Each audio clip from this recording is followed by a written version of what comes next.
మరి ఇప్పటి వరకు తండ్రి అయిన దేవుని పాటల ద్వారా ప్రార్థన ద్వారా స్తుతించుకున్నాం. ఇప్పుడు కూడా కొన్ని విలువైనటువంటి మాటలు బైబిల్ గ్రంథం నుండి నేర్చుకునే ప్రయత్నం మనం చేద్దాం. అంతకంటే ముందుగా చేరి వచ్చినటువంటి దైవజనులు పాస్టర్స్ అందరికీ కూడా పేరు పేరున ప్రతి ఒక్కరికి అశోక్ అంకుల్ వారి కుటుంబం తరఫున వందనములు తెలియజేస్తున్నాను. అలాగే వారి కుటుంబం వారికి కూడా ప్రత్యేకమైన వందనములు క్రీస్తునామంలో తెలియజేస్తున్నాను. అంతకంటే ముందుగా మరి నాకు ఈ అవకాశం ఇచ్చినటువంటి కన్న తండ్రి అయిన దేవుడు సర్వేశ్వరుడు, ఆయనకు కూడా ప్రభు అయిన యేసుక్రీస్తు వారి నామంలో నాకు శుభాభివందనములు తెలియజేస్తున్నాను. ఇకపోతే చేరి వచ్చిన మీ అందరికీ కూడా దేవుని యొక్క మాటల పట్ల ఆసక్తి కలిగి ఏ విషయాలు ఇక్కడ చెబుతారో విందాము అని మీ యొక్క పనులున్నా కూడా పాపం పనులు మానుకోకుండా పనులు కూడా తీసుకొని ఇక్కడికి వచ్చి మీ చెవులన్నిటి పెట్టి కాసేపు దేవుని మాటలు వినడానికి మీ మనస్సులను స్థిరపరుచుకున్నందుకు సిద్ధపరుచుకున్నందుకు మిమ్మల్ని మనస్ఫూర్తిగా అభినందిస్తూ క్రీస్తునామంలో వందనములు తెలియజేస్తున్నాను. ప్రార్థన చేసుకొని ఒక చక్కటి అంశాన్ని ఈరోజు మనం నేర్చుకుందాం. అందరూ తలలు వంచినట్లయితే ప్రార్థన చేసుకుందాం. మహోన్నతుడా, జీవం కలిగిన కన్న తండ్రి, సర్వకృపానిధి అగు మా కన్న తండ్రి, సర్వేశ్వరుడా మీకు వందనములు. నాయన, గడిచిన కాలం అంతా మమ్మల్ని భద్రంగా కాపాడి ఎన్నో పెను ప్రమాదాల నుండి తండ్రి మమ్మల్ని తప్పించి సజీవులుగా నిలవబెట్టి మీ విలువైన మాటలు ప్రకటించుటకు అలాగే వినుటకు మాకు ఇచ్చినటువంటి సదవకాశాన్ని బట్టి మీకు మనస్ఫూర్తిగా కృతజ్ఞతాస్తులు తెలియజేసుకుంటున్నాం. నాయన, మరి ఈ దినమున అశోక్ అంకుల్ వారి కుటుంబం తరఫున తండ్రి మరి ఈ కూడికను ఏర్పాటు చేసి ఉంటుండగా అనేకులను తండ్రి వారు ఆహ్వానించి ఉన్నారు. మరి వచ్చేసినటువంటి నీ ప్రియమైన పిల్లలు తండ్రి నీ గురించిన కొన్ని అమూల్యమైన సంగతులు తెలుసుకోవడానికి కూర్చొని ఉంటుండగా తండ్రి మీరే వారి హృదయాలను తెరచి జన్మ పరమార్థం ఏంటో, ఎందుకు మేము భూమి మీద బ్రతుకుతున్నామో తెలుపగలుగుటకు మాకు సహాయాన్ని అనుగ్రహించండి. పరిశుద్ధాత్మ దేవుని సహాయాన్ని అనుగ్రహించి చెబుతున్న నాకు కూడా తోడై ఉండి తండ్రి సమయోచితమైన మీ మాటలు మాకు వినిపించవలసిందిగా ప్రాధేయపడుతున్నాం. నాయన, ఇక్కడ తలలు వంచి ప్రార్థిస్తున్నటువంటి ప్రతి ఒక్క నీ ప్రియమైన కుమారుడు కుమార్తె నిమిత్తం మీ సన్నిధిలో వేడుకుంటున్నాం. నాయన, మేము చేసేటటువంటి పని మీరు మెచ్చేదిగా ఉండాలన్నదే మా తపన. అందుకొరకే తండ్రి సమస్త మనుషులను మీ చెంతకు నడిపించుటకు సత్య మార్గాన్ని తెలియజేయుటకు మేము పడుతున్నటువంటి చిన్న కృషిలో తండ్రి మీ సహాయాన్ని, మీ తోడ్పాటుని, మీ శక్తిని మాకు అనుగ్రహించవలసిందిగా మిమ్మల్ని బ్రతిమలాడుకుంటూ మరి తరగతి ద్వారా జరిగేటటువంటి సమస్త మహిమ ఘనత ప్రభావములను తండ్రి మీకే ఆరోపించుకుంటూ ఎటువంటి ఆటంకము లేకుండా తండ్రి తరగతి జరగగలుగుటకు కృపను అనుగ్రహిస్తారని నమ్ముతూ ప్రభు అయిన యేసుక్రీస్తు వారి సర్వోన్నతమైన నామంలో ఈ ప్రార్థన అడిగి వేడుకుంటున్నాము కన్న తండ్రి, ఆమేన్. ఓకే అండి, ఈరోజు ఒక చక్కటి అంశాన్ని మనం నేర్చుకుందాం. ఇక్కడ క్రైస్తవులైన వారు ఉన్నారు, అనగా సత్యదేవుణ్ణి తెలుసుకొని జన్మ పరమార్థం ఎరిగి పుట్టుక నుండి చావు వరకు మధ్య జీవిత కాలం ఎవరి కొరకు అన్న విషయాలు తెలుసుకున్న నా సహోదరులు సహోదరిమణులు ఉన్నారు. అలాగే ఇప్పటి వరకు ఎప్పుడూ మేము వినలేదు, ఇదే మొదటిసారి మేము ఈ కూడికలో కూర్చోవడం అనే అక్క చెల్లెమ్మలు కూడా నా సహోదరిమణులు కూడా ఇక్కడ ఉన్నట్టుగా నేను గమనించాను. కనుక కొన్ని అమూల్యమైన విషయాలు తెలిసిన వారైతే మరొకసారి జ్ఞప్తికి తెచ్చుకోండి. తెలియని వారైతే ఈ కూడిక ద్వారా దేవుని యొక్క మనస్సును తెలుసుకొని మనము ఎందుకు భూమి మీద బ్రతుకుతున్నాము అనే విషయాలు ఆలోచించాలి అని కోరుకుంటూ మరి ప్రసంగాన్ని నేను మీ మధ్య పెడుతున్నానండి. కనుక ఏకాగ్రత పెట్టి మీరు మాటలు వినగలిగితే అసలు మనిషి ఎందుకు పుడుతున్నాడు భూమి మీద, ఈ ప్రశ్న సమాజంలో ఎవరినైనా అడిగామనుకోండి, ఇక్కడ మనకు ఒక వీధి ఉంది కదండి, ఈ వీధి నిండా, అంటే ఒక గల్లీ అంటాం కదా, ఈ గల్లీ నిండా చాలా ఇల్లులు ఉన్నాయా లేదా? ఈ గల్లీ దాటుకొని వెళ్తే ఈ ఏరియాలో చాలా ఇల్లులు ఉన్నాయి. ఈ ఏరియాని దాటుకొని వెళ్తే సోలాపూర్, ఇదేంటండి సోలాపూర్ కదా ఈ నగరం, సిటీ అంటాం. సోలాపూర్ సిటీగా మారుతుంది. ఇప్పుడు ఒకప్పుడు పల్లెటూరుగా ఉండేది, ఇప్పుడు సిటీ లెవెల్లో మారుతుంది. సోలాపూర్ ఒక సిటీ అనుకుంటే సోలాపూర్ అంతా ఒకటే కుటుంబం ఉందా అండి? ఒక ఫ్యామిలీనే ఉన్నారా? ఇందులో ఏమున్నాయి? కుటుంబాలు. ఒక వీధికి 10 కుటుంబాలు, ఒక గ్రామానికి 100 కుటుంబాలు, ఒక సిటీకి వచ్చేసరికి 1000 కుటుంబాలు కూడా ఉండొచ్చు. ఇలా చెప్పుకుంటూ పోతే ప్రపంచమంతా not only Solapur, not only India, భారతదేశం మాత్రమే కాదు కానీ మొత్తం ప్రపంచ దేశాలన్నీ కలుపుకుంటే ఈరోజు ఎన్ని కుటుంబాలు భూమి మీద ఉన్నాయి? ఎవరైనా చెప్పగలరా? కుటుంబాలు మనం చెప్పలేం కానీ కుటుంబంలో ఉన్న మెంబర్స్ ఎంతమందో చెప్పగలం, అవునా కదా? అందుకే మనకి ప్రతి సంవత్సరం లేదా ప్రతి 5 సంవత్సరాలకు ఒకసారి, 12 సంవత్సరాలకు ఒకసారి మన ఇంటికి కొన్ని ఫైల్స్ పట్టుకొని కొందరు వస్తూ ఉంటారు. వారిని మనం ఏమంటామో తెలుసా? జనాభా లెక్కలు తీసుకునేవారు అంటాం, అవునా? వారు వచ్చి ఏం చేస్తారు?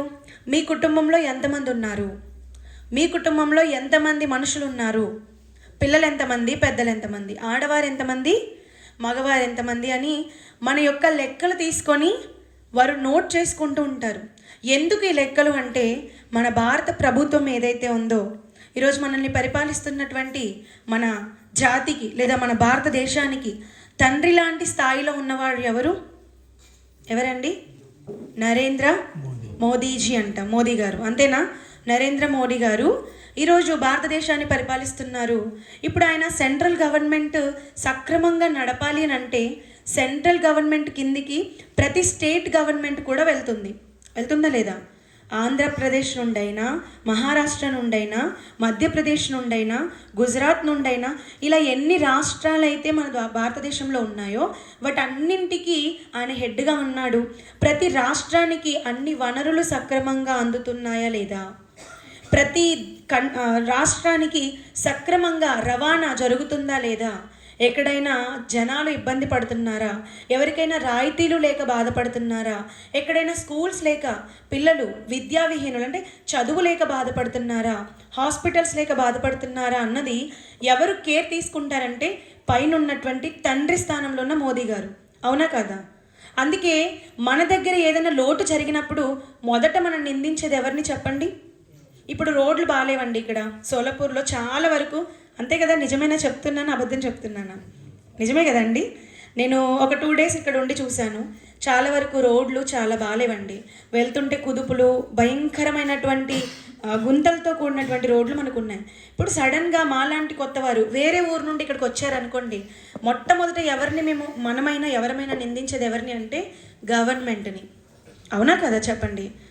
బీజేపీ వచ్చినప్పటి నుండి మమ్మల్ని అసలు పట్టించుకోవట్లేదు అంటాం, లేదా కాంగ్రెస్ ఉన్నప్పుడు అసలు మమ్మల్ని పట్టించుకోలేదు అంటాం. అంటే ఒక గ్రామాన్ని, ఒక రాష్ట్రాన్ని, ఒక దేశాన్ని పట్టించుకొని వారికి సరైన వనరులు, వసతులు ఏర్పాటు చేయాల్సిన బాధ్యత ఎవరిదండి? ఈ దేశ ప్రధాని, ఇప్పుడు మోదీ గారు. దానికి ముందు ఎవరున్నారో వారు చేయాలి, మోదీ గారి తర్వాత ఎవరు వస్తారో వారు చూసుకోవాలి అని అంటూ ఉంటాం. మరి ఇలా ఒకవేళ ఆలోచిస్తే నిజానికి మోదీ గారు ప్రతి రాష్ట్రానికి పర్యటన చేసి ప్రతి ఇంటిని సందర్శించి ఏ ఇంటిలో లోటుపాట్లు ఉన్నాయి, ఏ మనుషులు ఇబ్బంది పడుతున్నారు, ఏ గ్రామంలో సరైన వసతులు లేవు అని ప్రతిరోజు పర్యటన చేస్తాడా అండి? చెప్పాలి, చేస్తాడా? మోదీ గారు వచ్చి చేస్తున్నారా? ఎప్పుడైనా మీ వీధిలోకి మోదీ గారు వచ్చారండి? రారు. ఆయన ఎక్కడుంటారు? మన దేశానికి రాజధాని ఏదండి? ఢిల్లీ. Capital city Delhi. ముంబై కదండి, ఢిల్లీ, న్యూఢిల్లీ. సరే, న్యూఢిల్లీ కదా. ఇప్పుడు ఆ న్యూఢిల్లీలోనే కదా ఆయన ఉండేది, అక్కడ నుండి కదా ఆయన పాలన చేస్తున్నారు. ఇప్పుడు ఆయన రాలేరు కాబట్టి ఆయన ఏం చేస్తారు? అక్కడ నుండి తన చేతి కింద చాలామంది అధికారులను పెట్టుకొని ప్రతి రాష్ట్రానికి ఒక సీఎంని ఏర్పాటు చేయడం చూస్తాం మనం. ప్రతి రాష్ట్రంలో ఉన్న సీఎం ఏం చేయాలి? ఆ రాష్ట్రానికి ఏమేమి కొదవగా ఉన్నాయో ఆ స్టేట్ గవర్నమెంట్ నుండి సెంట్రల్ గవర్నమెంట్కి అప్పీల్ పెట్టుకోవాలి. మాకు ఇవి తక్కువగా ఉన్నాయి, ఈ వనరులు తక్కువగా ఉన్నాయి అన్నప్పుడు వారు అక్కడ నుండి శాంక్షన్ చేస్తారు. రోడ్లకి కావాల్సిన డబ్బులైనా, ఇండ్లకు కావాల్సిన డబ్బులైనా, అర్థమవుతుందండి, స్కూల్స్ కట్టించడానికి కావాల్సిన డబ్బులైనా అవన్నీ కూడా వారు అప్పీల్ పెట్టుకున్నప్పుడు సరైన లెక్కలు చూసి మోదీ గారు మనకి అందించడం జరుగుతుంది. ఎంత మనుషులు సక్రమంగా పనిచేసినా ఇప్పటికీ భారతదేశం ఎలా ఉంది అంటే పేద దేశంగానే ఉందా లేదా? మన భారతదేశం ఒకప్పుడు ఎలా ఉంది అంటే సకల వనరులతో వెలసిల్లిన దేశం అంటారు. సిరి సంపదలతో తులతూగిన దేశం అంటారు. మన భారతదేశం దేనికి గొప్ప అనంటే సకలం. ఇందులో మనుషుల యొక్క ప్రేమలే కాదు, భిన్నత్వంలో ఏకత్వమే కాదు, కానీ ధనములో ఆర్థికంగా ఫైనాన్షియల్గా మన భారతదేశం అగ్రరాజ్యంగా ఉండేది ఒకప్పుడు, అవునా కదా? కానీ ఇప్పుడు మనం ఆలోచిస్తే మన దేశంలో ఎంతమంది పేదవారు ఉన్నారంటే కనీసం రోజు గడవడానికి కూడా కష్టపడేటటువంటి ఎన్నో కుటుంబాలు ఈరోజు మన దేశంలో కనిపిస్తున్నాయి, అవునా కదా? జాగ్రత్తగా వినండి, ఎందుకు ఈ విషయాలు చెప్తున్నానో మీకు అర్థమవుతుంది. ఒక దేశంలో 1000 కుటుంబాలు ఉంటే ఆ కుటుంబాలన్నిటినీ పోషించడానికి మోదీ గారు ఏం చేస్తున్నారంటే అందరికీ అన్ని వసతులు అందాలి అంటే అందరి లెక్క నా దగ్గర ఉండాలి, అవునా కదా? కుటుంబంలో 10 మంది పిల్లలు ఉన్నారనుకోండి, 5గురికి భోజనం పెట్టగలుగుతున్నాం అనుకోండి, అప్పుడు తల్లి తండ్రి ఏం చేస్తారు? తల్లి ఏమంటుంది?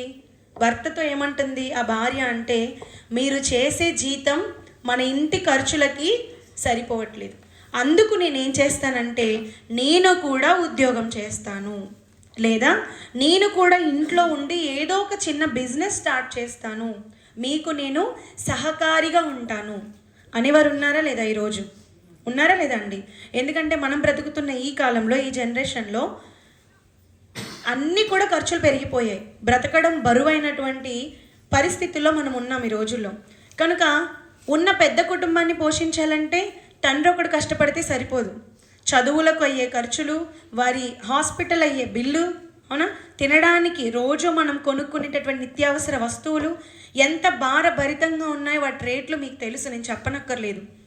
మరి ఇలాంటి సిచ్యువేషన్లో లెక్క తెలియకుండా మనం ఖర్చు చేయగలమా? ప్రతిదానికి ఇంట్లో ఉన్నటువంటి యజమాని అంటే తండ్రి స్థానమే కదా పెద్దది ఇంట్లో. ఆ తండ్రి కానీ ఆ తల్లి కానీ ఏం చేస్తారంటే ఇంట్లో ఎంతమంది మనుషులు ఉన్నారో ఆ మనుషులకు తగ్గట్టుగానే బట్టలు కొనడమైనా, సరుకులు తేవడమైనా, అవునా, ఇంటిని నిర్మించుకోవడమైనా చేస్తూ ఉంటారు. ఇప్పుడు అదే పద్ధతిని మోదీ గారు కూడా ఎలా అమలు చేస్తున్నారంటే, భారతదేశం అన్నది మన కుటుంబంగా తీసుకుంటే భారతదేశంలో ఎంతమంది జనాలు ఉన్నారు అన్నది ఒక ఎస్టిమేషన్ కోసం మాత్రమే జనాభా లెక్కలు తీసుకుంటూ ఉంటారు. అర్థమైందండి? ఈ జనాభా లెక్కలతో ఇప్పుడు మన భారతదేశంలో సుమారు ఒకప్పుడు లెక్క ఎంతంటే 120 కోట్ల మంది జనాభా మన భారతదేశంలో ఉండేవారు. ఒక సంవత్సరం 2 సంవత్సరాల క్రిందట విషయం నేను చెప్తున్నాను. అంటే పోయిన ఎలక్షన్ టైంలో, పోయినసారి కూడా బీజేపీ కదా గెలిచింది. అప్పుడు మన భారతదేశం జనాభా కౌంట్ ఏంటంటే 120 కోట్లు.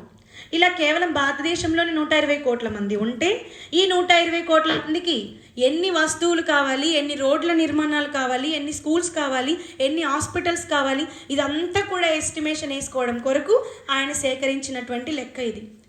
కేవలం భారతదేశంని కాకుండా మొత్తం ప్రపంచంలోని దేశాలన్నిటిని మనం ఆలోచన చేయగలిగితే ప్రతి దేశంలో కొన్ని వందల వేల కుటుంబాలు జీవిస్తున్నాయి, అవునా కదా? ప్రతి దేశానికి ఒక గవర్నమెంట్ అనేది ఉంటుందా లేదా? ఇండియన్ ఎంబసీ ఎలాగైతే ఉందో, ఇండియన్ గవర్నమెంట్ ఎలాగైతే ఉందో, అలా అమెరికాకు ఒక గవర్నమెంట్, ఇంగ్లాండ్కి ఒక గవర్నమెంట్, చైనాకు ఒక గవర్నమెంట్, ఇలా చెప్పుకుంటూ పోతే ప్రపంచం అంతా కూడా గవర్నమెంట్ అని డెమోక్రటిక్ పరిపాలన జరుగుతూ ఉంది. అందుకొరకు నిపుణులైన వారు మొత్తం జనాభా యొక్క లెక్కలు సేకరించినప్పుడు వారు పొందుకున్న లెక్క ఎంతో తెలుసా? ఈరోజు భూమి మీద బ్రతికి ఉన్నవారు ఎంతమంది, నడుస్తూ పని చేసుకుంటూ జీవం కలిగి ఉన్నవారు ఎంతమంది అని అంటే సుమారు 850 కోట్ల మంది అని చెప్పారు. ఎంతండి? 850 కరోడ్. అంతేనా? కరెక్టేనా? 850 కోట్ల మంది జనాలు ఈరోజు భూమి మీద ఉన్నారు. ఒక్కసారి మనసు పెట్టి ఆలోచన చేయండి. నేను మాట్లాడే ప్రతి మాట మీకు అర్థమవుతుంది. ఒక ఇంటిలో ఒక 4 కుమారులు కుమార్తెలు, ఒక 2 అమ్మాయిలు, ఒక 2 అబ్బాయిలు, అంతవరకు వద్దులేండి, ఒక అబ్బాయి ఒక అమ్మాయి, ఈరోజు అంతే కదా, 1 or none అంటారు. అంటే ఒకటి లేదా అసలేమీ వద్దు, ఒకరు ముద్దు లేదా అసలే వద్దు అని. అంటే ఈరోజు ఎలా అయిపోయిందంటే కుటుంబాన్ని పోషించడం చాలా కష్టం. పెళ్ళైన తర్వాత కూడా ఏం ఆలోచన చేస్తున్నారంటే మా దగ్గర పిల్లలు పుడితే పోషించే అంత సత్తా లేదు కాబట్టి కొంత బ్యాంక్ బ్యాలెన్స్ జమ చేసుకొని అప్పుడు పిల్లల్ని కందాం అనుకుంటున్నారు. ఉన్నారా లేదా? మన మధ్య చాలామంది అలాంటి వాళ్ళు ఉన్నారా? దాన్ని ఏమన్నా ఫ్యామిలీ ప్లానింగ్ అంటారు. అంటే పిల్లలు ఎప్పుడు కనాలో కూడా నిర్ణయం మనమే, ఎందుకంటే పరిస్థితులు అలా ఉన్నాయి. ఎలా పెంచుతాం పిల్లల్ని ఈ సమాజంలో అని భయపడుతున్నాం. ఒక్కసారి మనసు పెట్టి ఆలోచించండి. ఒక కుటుంబంలో ఉన్న ఒక కూతురుని ఒక కొడుకును పెంచడానికి ఒక తల్లిగా ఒక తండ్రికి, ఇక్కడ కూర్చున్న వాళ్ళందరూ నాకు తెలిసి ఆల్మోస్ట్ పిల్లల్ని కన్నవాళ్ళే, తల్లులు తండ్రులే ఉన్నారని నేను అనుకుంటున్నాను. మనకు ఒక కుటుంబాన్ని పోషించడమే ఎంతో కష్టంగా ఉంటుంది అని అనుకున్నప్పుడు, దేశాన్ని పరిపాలించడం మోదీకి కష్టమని మనం అనుకున్నప్పుడు, అందుకే సరైన వసతులు అందరికీ అందట్లేదని అనుకునే మనము మరి ప్రపంచ జనాభా అంతటినీ గుర్తిస్తే గనక 850 కోట్ల మంది, 850 కోట్ల మందికి నీరు త్రాగడానికి ఎవరిస్తున్నారు చెప్పండి? ఇంట్లో ఉన్న నలుగురికి నీళ్ళు పట్టాలంటే కొలాయి దగ్గర కొట్లాట పెడతాం మనం. మాకు బిందెడు నీళ్ళు వస్తేనే కానీ మేము ఇక్కడ నుండి కదలమంటాం. అవునా కదా? అవునా? మోటార్ వేసే దగ్గర గొడవ, నీళ్లు పట్టే దగ్గర గొడవ. ఎందుకు? ఆ ఇంట్లో వాళ్ళకి ఆ నీరు అందించాలి అంటే. చాలా సతమతమైపోయే రోజులు ఇప్పటికీ ఉన్నాయి. పాత రోజుల్లో సోలాపూర్లో నీరు అంటే చాలా కరువు. అటు విజయనగరం సైడ్ వెళ్తే, నేను చిన్నప్పటి నుండి ఇక్కడే పెరిగిందానేనండి, అంటే వస్తూ పోతూ ఉన్నదాన్ని నేను కూడా. ఆ విజయనగరం వెళ్తే అసలు మనకి ఒక చుక్క నీరు ఉండేది కాదు. సైకిల్ మీద అటు ఇటు బిందెలకి తాడు కట్టి ఒకేసారి 6-8 బిందెలు మోసుకొని వెళ్ళేవారు.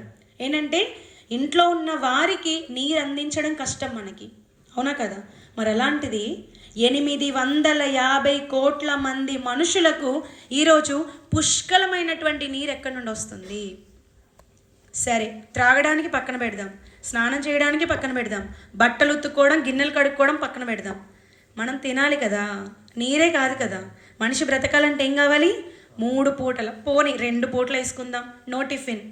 పేదవాళ్ళు అయితే 2 పూటలే కదా, లంచ్ అండ్ డిన్నర్. ఈ 2 పూట్ల మనం తినాలి అంటే ఇక్కడ సోలాపూర్లో ఫేమస్ ఏంటి? చపాతీ. అంతేనా? జవార్ చపాతీ, గేహూ చపాతీ. కరెక్టేనా? గోధుమలైనా జొన్నలైనా కంపల్సరీ కదా. అది కాకపోతే రైస్ దగ్గరకు వస్తాం. ఇప్పుడు గోధుమలు పండాలి అన్నా, జొన్నలు పండాలి అన్నా, బియ్యం పండాలి అన్నా ఎక్కడికి వెళ్ళాలి మనిషి? ఎక్కడికి వెళ్ళాలి చెప్పండి? పొలానికి వెళ్ళాలి. అంతేనా కదా? ఇంట్లో పండుతాయండి? ఇప్పుడు ఇక్కడ విత్తనాలు వేస్తే పండుతాయండి? రాతి నేల మీద పండవు. ఎక్కడ పండుతాయి? మంచి మట్టి ఉండాలి, అందులో గింజలు వేయాలి. సరే, గింజలు వేసాం, ఇంటికి వచ్చేసాం. నెల తర్వాత వెళ్ళి చూసాం, చక్కగా మొలకలు వస్తాయా? వరొచ్చేసిందా? గోధుమలు వచ్చేస్తాయా? నా భాష అందరికీ అర్థమవుతుందండి? మీరు ఆశ్చర్యంగా చూస్తుంటే మరి తెలుగు ప్రాబ్లం ఏమో తెలీదు. అర్థం, వెరీ గుడ్. మనం ఇంటికి వచ్చేసాం, ఒక నెల తర్వాత మళ్ళీ వెళ్ళి చూసాం పొలానికి. గింజలు వస్తాయండి? ఉంటాయా గింజలు? చక్కని పచ్చటి పైరు, వరి, గోధుమలు అన్నీ కనబడతాయి మనకి. ఏమవుతుంది అక్కడ? బీడు భూమిలా మారిపోద్ది. ఎందుకంటే రోజు ఉదయం మనం లేచేటప్పటికి మన పైన ఎవరుంటారు? ఆకాశంలో ఎవరు కనిపిస్తారండి? సూర్యుడు వచ్చాడు కాబట్టి మనం లేస్తాం. అంతేనా? తెల్లవారుతుంది కాబట్టి లేస్తున్నాం. నిజానికి మన పనులైనా లేట్ అవుతాయి, కానీ ఏ రోజు టైం తప్పకుండా కరెక్ట్గా పొద్దున 7 అంటే 7 అంతే. చలికాలం ఎండాకాలం కొంచెం అటు ఇటు అవుతుందేమో, కానీ ప్రతిరోజు టైంకి వచ్చేది ఎవరండి? ఉదయాన్నే. అప్పులోళ్ళు ఎలాగైతే మన ఇంటి ముందు వచ్చి నిలబడతారో ప్రతి ఉదయాన్నే అప్పులుంటే, అలా ప్రతి ఇంటి ముందు దర్శనమిచ్చేది ఎవరు? సూర్యుడు. అంతేనా? సూర్యుడు వచ్చాడు అని అంటేనే ఎండ వచ్చేస్తుంది. మరి ఇప్పుడు మట్టిలో విత్తనాలు వేసి వచ్చేసాం, సూర్యుడి నుండి ఏమొస్తుంది? వేడి కిరణాలు. భూమి ఏమైపోతుందండి? పగిలిపోతుంది, ఎండి. అంతేనా? ఇప్పుడు అందులోంచి గింజ మొలవాలి అంటే భూమి ఎండాలా పండాలా? భూమి పండాలి కదండి. గింజ రావాలంటే ఏం చేయాలి? భూమి పండాలి. పండాలి అంటే భూమికి కావాల్సింది ఏంటి? మట్టికి కావాల్సింది మట్టి ఒకటి ఉంటే చాలు, నేను గింజలు పండిస్తాను అని అనగలమా? లేదండి. ఆ మట్టిలో ఏం పడాలో తెలుసా? జీవం కలిగించే నీరు పడాలి.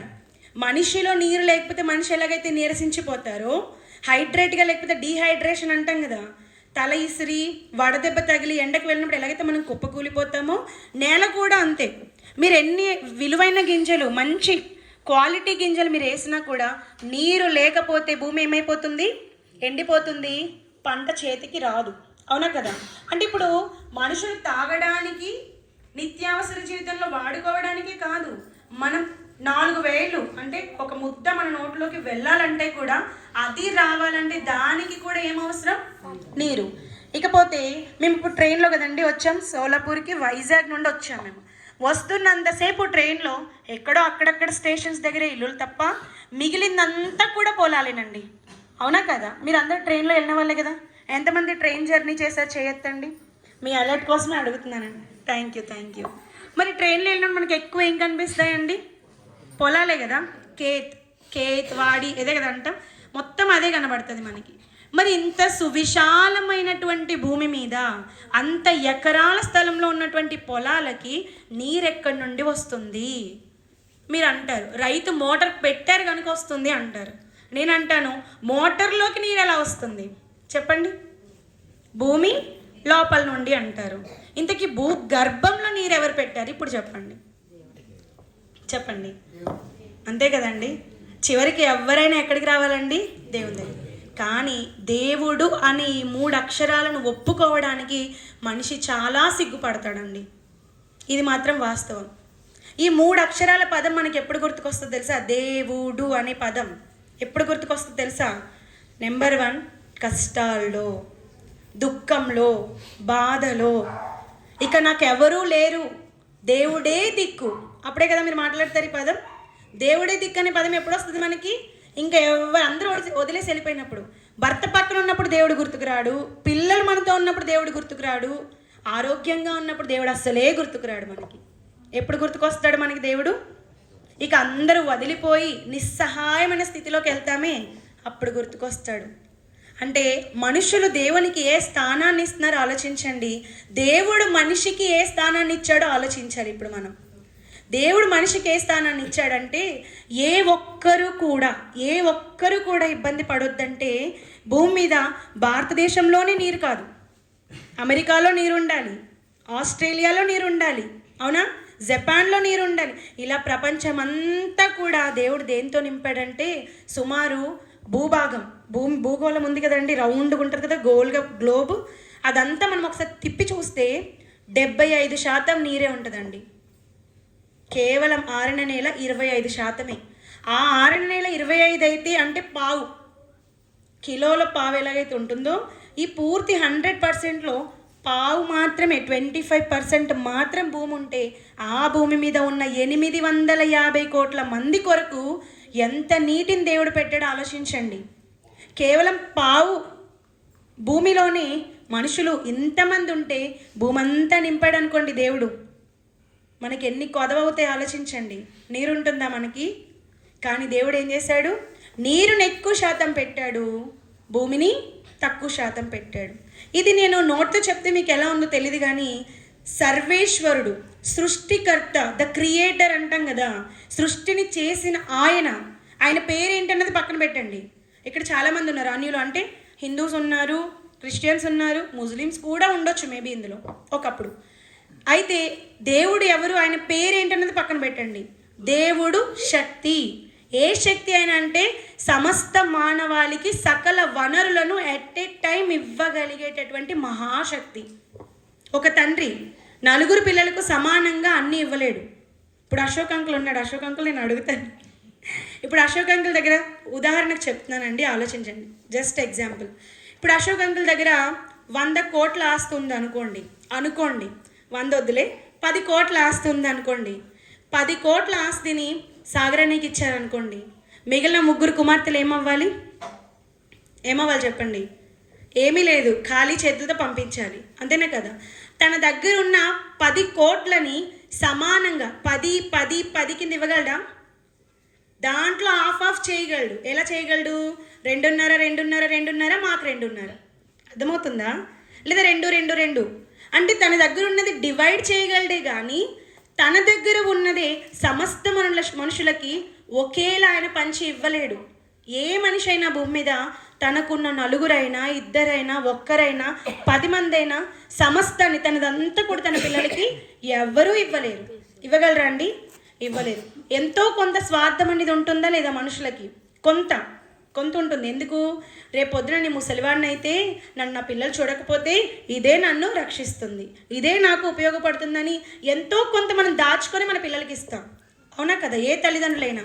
ఒకవేళ లేదు నేను ఏమీ ఉంచుకోలేదు మొత్తం నా పిల్లలకి ఇచ్చామనంటే నిజంగా షబాస్, వారు చాలా మంచి తల్లిదండ్రులు. ఎందుకంటే దేవుని మనసు అది.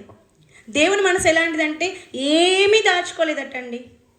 ఏమీ దాచుకోలేదు. ఏమి అంటే ఏమీ దాచుకోలేదు. తన కడుపు చూసుకోవట్లేదు, తన సుఖం చూసుకోవట్లేదు, తాను ఆనందంగా ఉన్నానా లేదా చూసుకోవట్లేదు. నేను నాకు పిల్లలు కావాలనుకున్నాను అంతే. ఆ పిల్లలకి సమస్తం అందుతుందా లేదా? సృష్టిలో మనిషిని చేయాలనుకున్నాడు. ఆ రోజే ఏం చేశాడు? ఆదామును చేశాడు. తొలి మానవుడైనటువంటి ఆదామును చేసిన తర్వాత సృష్టిని చేయలేదు. కానీ ఆదాము పుట్టక ముందే ఆదాము తల వెంట్రుక మొదలుకొని పాదం, చిటికెన వేలు అంటాం కదా, గోరు, అక్కడి వరకు మొత్తం బాడీ అంతటికి ఏమేమి అవసరమో అవన్నీ ఇచ్చేసాడండి దేవుడు. వెంట్రుక కావాల్సిన నూనె ఉందా? ఈరోజు నూనె లేవండి. ఎన్ని రకాల నూనెలండి మనం తలకు వాడేవి. ఒక్కొక్కరి స్టైల్ ఒక్కొక్కరు నూనెలు వాడుతూ ఉంటారు. తల మొదలుకొని కాలు చిటికెన గోరు వేలు వరకు ప్రతీది అండి. ఇది లేదు సృష్టిలో అని చెప్పడానికి ఏదైనా ఉందా? నా కోసం దేవుడు ఇది చేయలేదు, ఇది ఉంటే బాగుండు, ఇట్లుంటే బాగుండు అని అనుకునేది ఏదైనా ఉందా? ప్రతీది దేవుడు భూమి మీద పెట్టాడు. అంటే ఎంత ప్రేమ దేవుడికి ఆలోచించండి. అక్కడ ఆ దేశంలో ఇది ఉంది, ఈ దేశంలో ఇది లేదు అనడానికి ఉందా అండి? లేదు. సమస్త భూమి మీద దేవుడు అన్నింటినీ ఇచ్చాడు. మనమే దాన్ని నాశనం చేస్తున్నాం తప్ప, మనమే దాన్ని లేకుండా చేస్తున్నామే తప్ప దేవుడు ఏది లేకుండా ఇవ్వలేదు. మనకి సమస్తాన్ని ఇచ్చేశాడు దేవుడు. అందుకే దేవుడు ఆదికాండంలో సృష్టికర్త అయిన దేవుడు సృష్టిని ఎలా చేశానని చెప్తున్నాడంటే, ఆదికాండం 1వ అధ్యాయం చూడండి. ఆదికాండం 1వ అధ్యాయం 9వ వచనం చదువుతాను చూడండి. ఆదికాండం 1వ అధ్యాయం 9వ వచనంలో దేవుడు ఆకాశము క్రిందనున్న జలములు ఒకచోటనే కూర్చబడి ఆరిన నేల కనబడును గాకని పలుకగా ఆ ప్రకారం ఆయను. దేవుడు ఆరిన నేలకు భూమి అని పేరు పెట్టెను, జలరాశికి ఆయన సముద్రములని పేరు పెట్టెను. అది మంచిదని దేవుడు చూచెను. జాగ్రత్తగా వినండి. భూమి ఎలా వచ్చింది? ఈరోజు మనం బ్రతుకుతున్నాం కదా కుటుంబాలుగా, 850 కోట్ల మందిగా భూమి మీద బ్రతుకుతున్న మనం అందరం నివసించాలంటే నరులకు నివాసయోగ్యమైనది ఏది చెప్పండి? ఏది? భూమి మీద తప్ప మరే గ్రహాల్లోనైనా మనుషులు ఉన్నారా? జీవం ఉందా? లేదండి. అది ఇప్పుడు కాదు, ఎన్ని వేల సంవత్సరాల తర్వాత అయినా, ఒక 5,000 అయినా 10,000 అయినా ఎప్పటికీ ఇతర గ్రహాల్లో జీవరాశులు ఉండవు. ఎందుకంటే అనువైనదిగా, మనిషికి నివాసయోగ్యమైనదిగా దేవుడు చేసినది భూగ్రహం మాత్రమే. మరి ఇలాంటి భూగ్రహాన్ని దేవుడు ఎలా చేశాడంటే నీటిలో నుండి రప్పించాడటండి. మనం నివసించే ఈ బంతి ఉంది కదా, బాల్, ఈ బాల్ ఎలా వచ్చిందంటే వాటర్లో నుండి పాపప్ అయింది, అంటే పైకి లేసిందనమాట. అర్థమవుతుందా? అంటే మనం ఉన్నది నేల మీద అనుకుంటున్నాం, కానీ ఈ నేల ఉన్నది మొత్తం నీటిలోనే. అర్థమవుతుందండి? ఎంత నీటిని దేవుడు పెట్టాడంటే, అందుకే ఆయన అన్నాడు జలరాశులు అన్నాడు. రాశులు, రాశి అంటే ఏంటి? మన ఈ మీనరాశి, కర్కాటం రాశి, ఈ రాశులు కాదండి.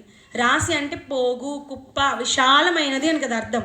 ఇప్పుడు జలరాశులు అన్నాడంటే భారతదేశమే కాకుండా మీరు బయట దేశాలకు వెళ్ళి చూస్తే, మనం ఫ్లైట్లో వెళ్ళినా, షిప్లో, పెద్ద పెద్ద బోట్లో, అదే షిప్పుల్లో మనం వెళ్ళినా మనకు అంతా కనిపించేది ఏంటో తెలుసా? సముద్రాలు, ఉప్పు నీరు. సముద్రం అంటేనే ఏంటి? ఉప్పుతో కూడుకుంది, ఉప్పు సముద్రం అంటాం దాన్ని.